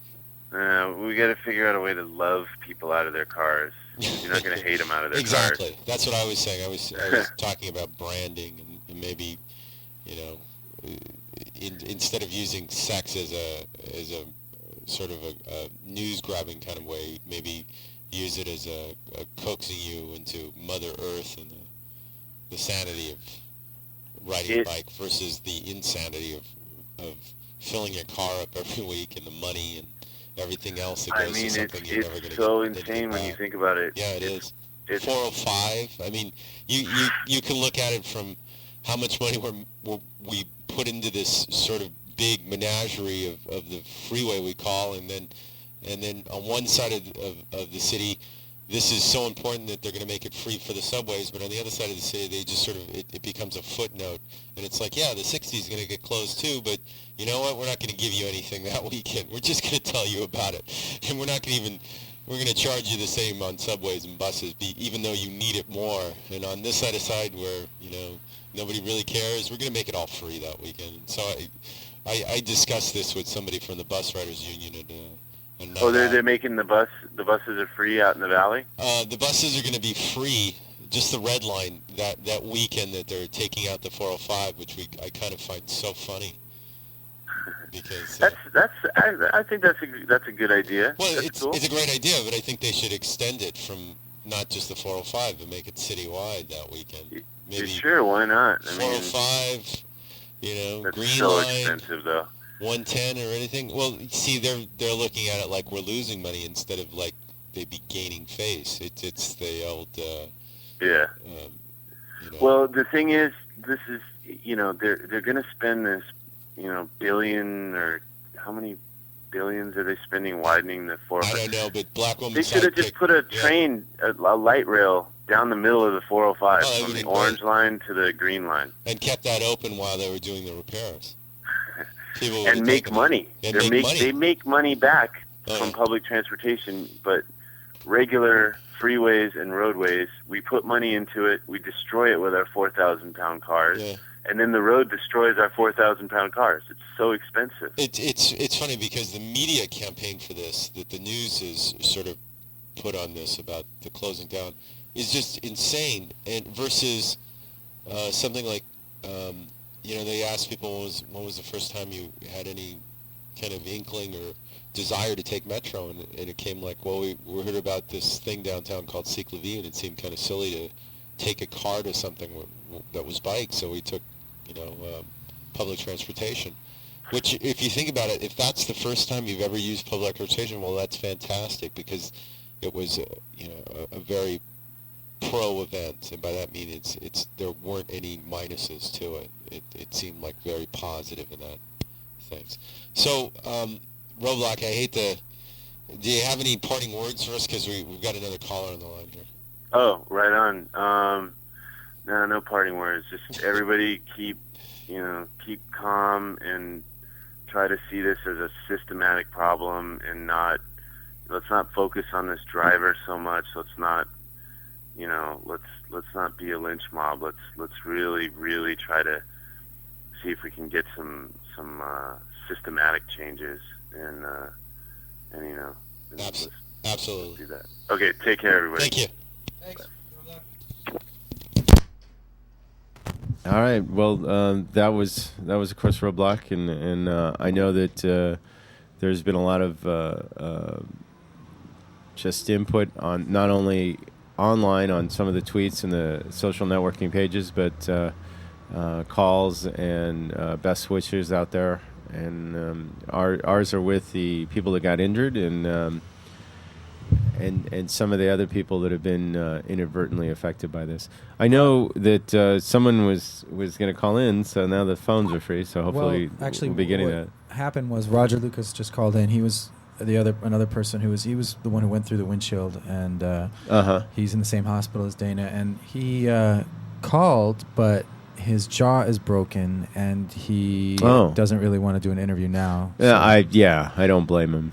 He should heal and get well. Maybe next week. Yeah, maybe when he can doesn't have his mouth wired or what have you. Well, this whole thing and the week up to it, and I'm gonna sort of say a couple of things here that might be provocative, but having been to a couple of these other events that were related to getting out of your car, I mentioned the event that Eves had over there, and he made a couple stops here at Eco Village and at the Flying Pigeon. We're going to make that available. I was supposed to have it digitized this week, but the event sort of pushed me into another kind of thing.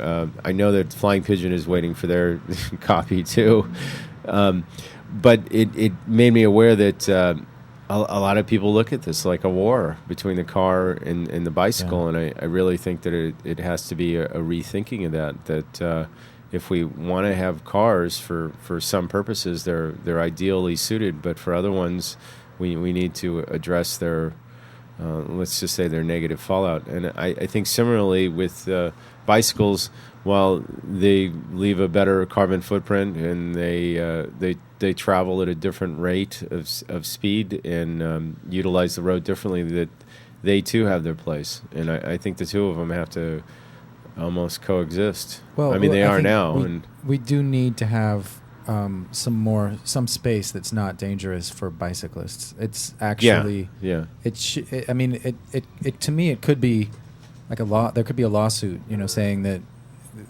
biking is the most efficient form of transportation, and yet there's no safe place to do it from one side of town to the other. Yeah, and that was some of the points. We're going to hear a few of them in our last few minutes here. I'm really tempted not to play these reports and wait till next week, but time willing, I'd rather play something a little different. And that was some of the reports, some of the things that I went to where other people were telling me things. And I know that we've danced around this, and we could be pointing at the media the whole time, like, well, you said this, or you didn't say this, or you reported this, and it's like we have to remember that they're all sort of jockeying position in your viewers in the morning, and if you make one more sensational than this, or you have better footage or something, and it's funny because they all use the same footage. It was an RG. Yeah, but they weren't just making it. Yeah, I guess they were sensationalizing it, but they were. It was also the point. The reason I bring this up is because the idea that you can look at the news cycle. May is usually the sweeps, and it's ended, and now it's June. A lot of people are out, and so what do? You're going to see an increase in stories about sex or whatever. And, of course, it's funny that the lead-in stories for these things were in the same week that they're demanding the resignation of this over sexting somebody or texting or whatever, and it's funny because they just had a slew of those things in front, and this on the tail end of Schwarzenegger and all this other stuff, and so it's just they're not looking at it as there are people involved. Maybe we really don't need to know every little detail about somebody that's in this thing, because there's real people involved. There's a real kid involved, and I know this might not be the best thing to say on Father's Day, but maybe we need to give these people space for that. But in terms of this point with how the media looked at this, I think they just sort of said, "Oh, we're going to just roll it into the same ball of wax and report it that way." And it's hard to look at it more than a. Let's see the. Okay, well, we'll look at this, and then I'm going to go back to something, and you're going to say, "Well, why am I going to the Eco Village and the bus riders?" But you're going to hear from it. It is Kill Radio, and let's see if I can bring it up. KBFK too, and KBFK on the webcast.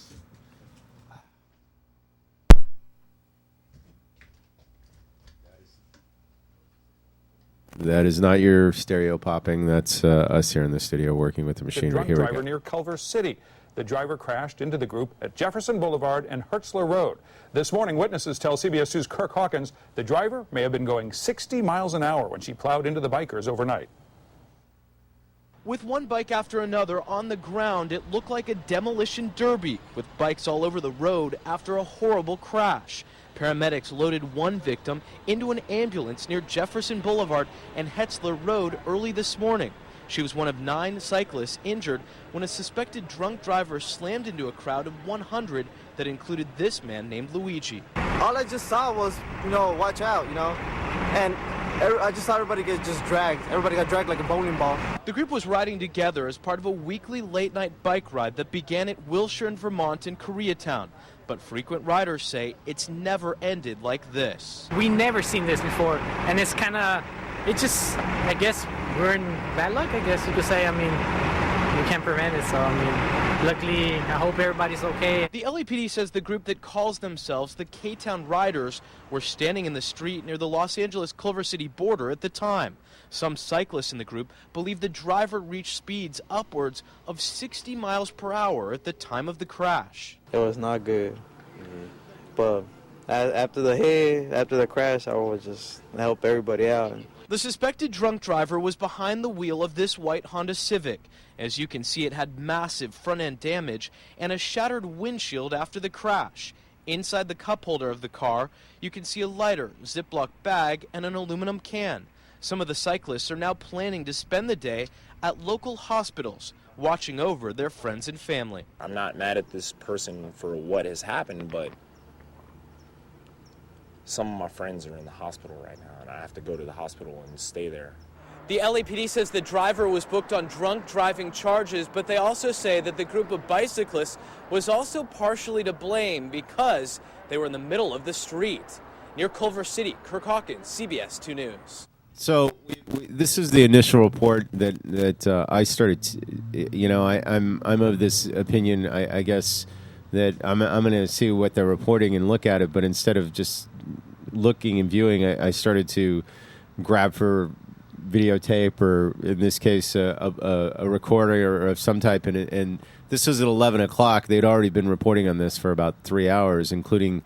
What really amazed me was they were talking about things that are sort of erroneous. You even made a comment about like what's a Ziploc bag and a can of Red Bull have to do with anything, and I think it has to do.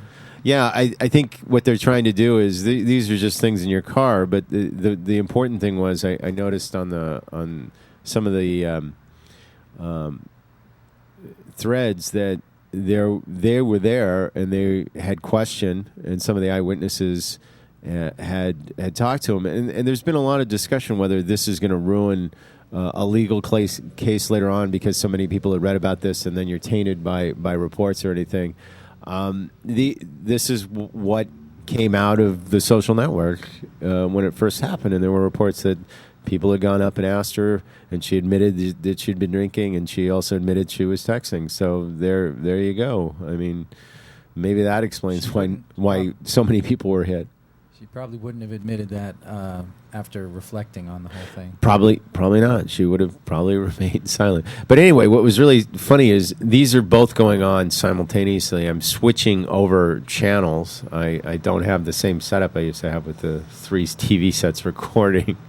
I know everybody talks about it, but no, it used to be how I used to watch news, going to school and taking all these things. You learn how to watch how the networks sort of place their things. Here's another report, pretty much almost on top of each other, at the 11 o'clock hour on the same day on Thursday. We have more breaking news now. They weren't supposed to be riding here at all, but worst of all, police say, the riders were hanging out in the first lane, which makes them partially at fault. Still, police say the driver, 27-year-old Christine DeHaab, is now under arrest facing possible felony drunk driving charges. She told them she was looking down at her phone at the time of the crash. Her family says she lives in this apartment nearby the scene, but they don't want to go on camera. As for the cyclists, many left the accident site feeling traumatized. I don't feel like riding my bike no more. Like, I'm shocked, I'm scared. Police also wonder why so many of those riders were wearing dark clothing so late at night. The cyclists tell us that they all had lights on and that safety is a big priority for them. Reporting live from Cedar Sinai, Alex Michelson, ABC 7 Eyewitness News. So there's the other report that came up, and you'll notice that this is the 11 o'clock news cycle, and so they report on everything. And now instead of being at the scene, all these reporters are now in front of the hospital at Cedars, in fact, and they're doing this, and it's kind of strange because later on in the day it was the same kind of reaction to this, and I'm not questioning how they cover the news. I'm just questioning about the and I'm not asking about the nature. I'm just asking about some of the biases that they get in, because they'll see these things and sort of assume something else, and I think that's probably how condoms that may or may not have been with their riders or beer things. I mean, we're talking about a park that during the day probably has a high volume of people, and even towards the later hours, I'm not saying that parks are religious institutions or something, but I'm sure that there's a certain amount of let's just say other behavior that goes on there. Well, yeah, they changed his tune.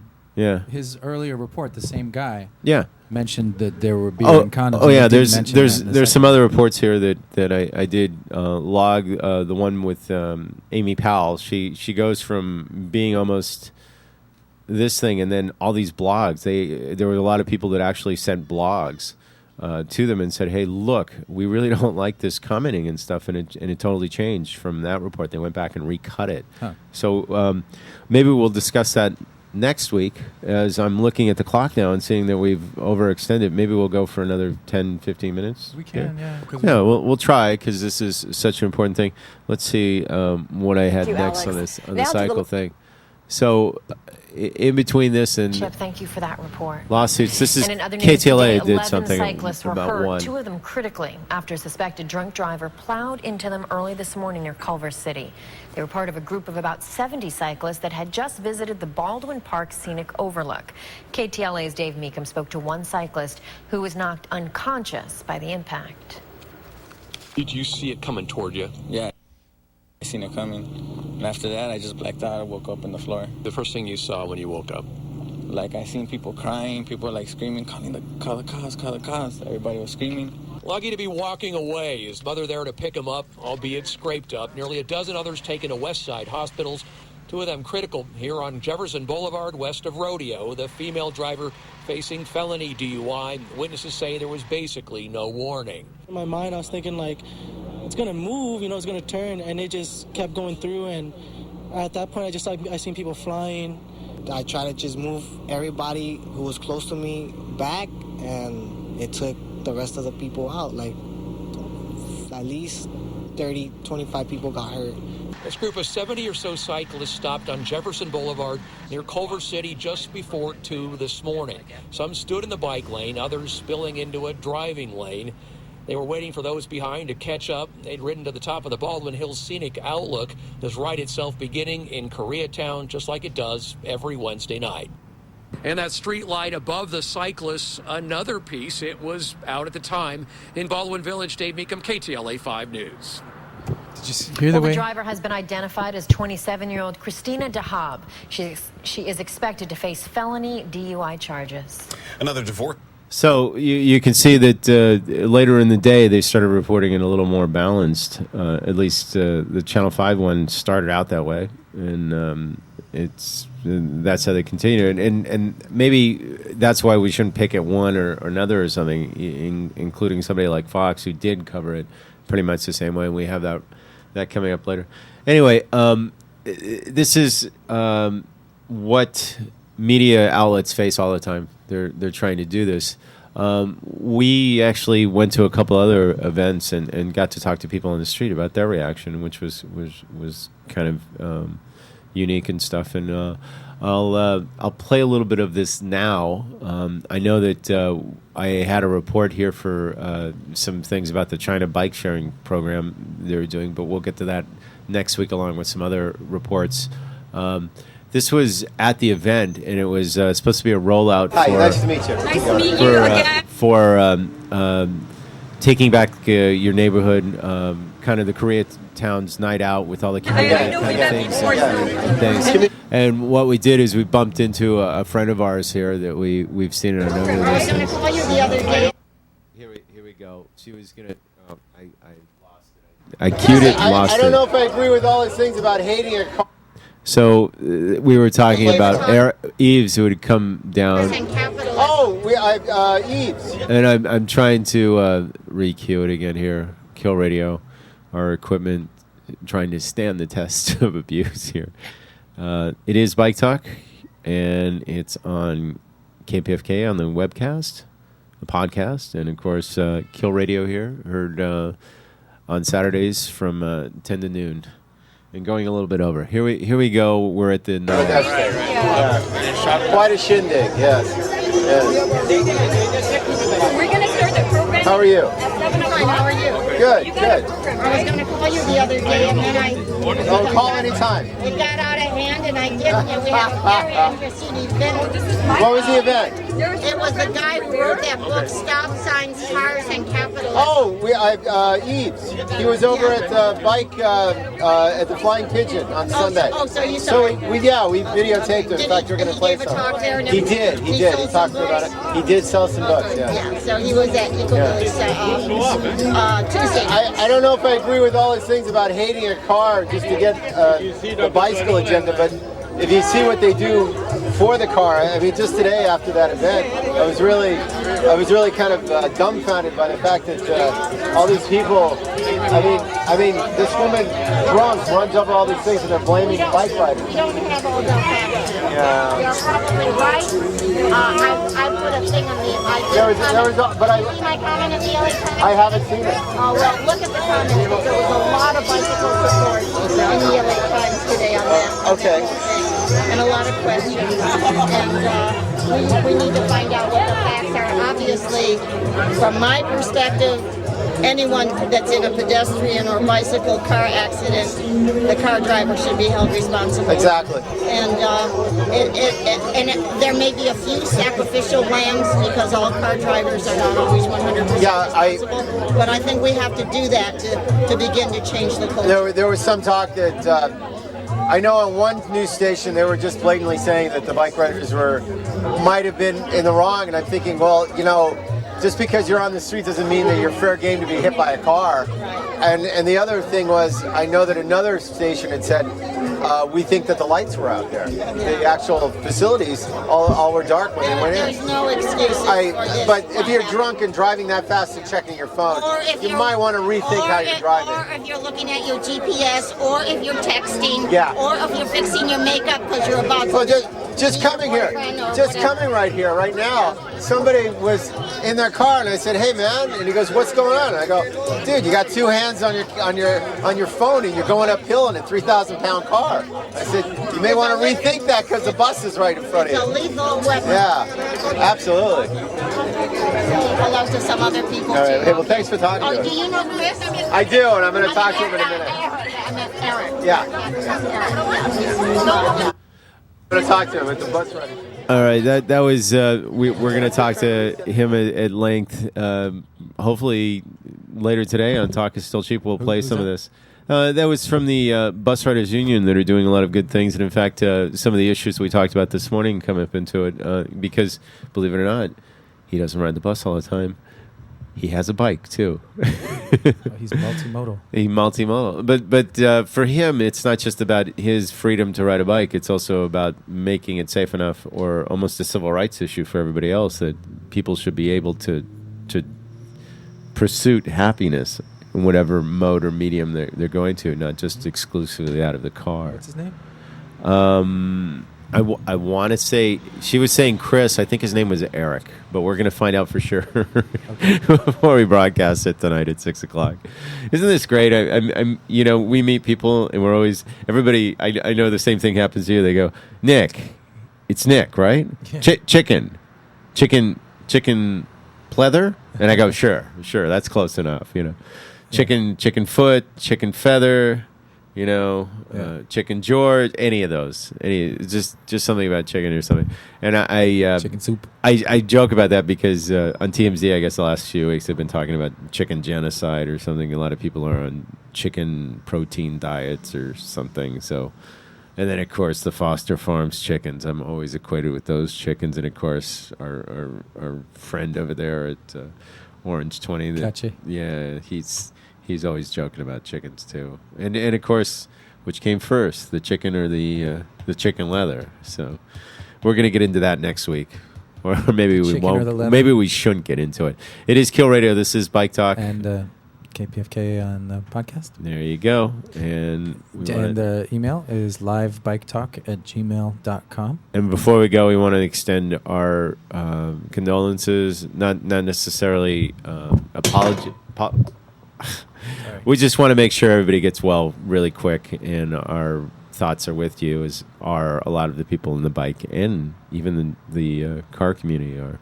So get well soon, all you people. So I guess we'll leave off the rest of the footage. I'm sure you can find it off Facebook. It's posted there. Okay. Their ferry back to Ecuador, up Central America, past Mexico. It's a different bike theme today. Here, we'll try and. No, I got it. Okay, we've got it.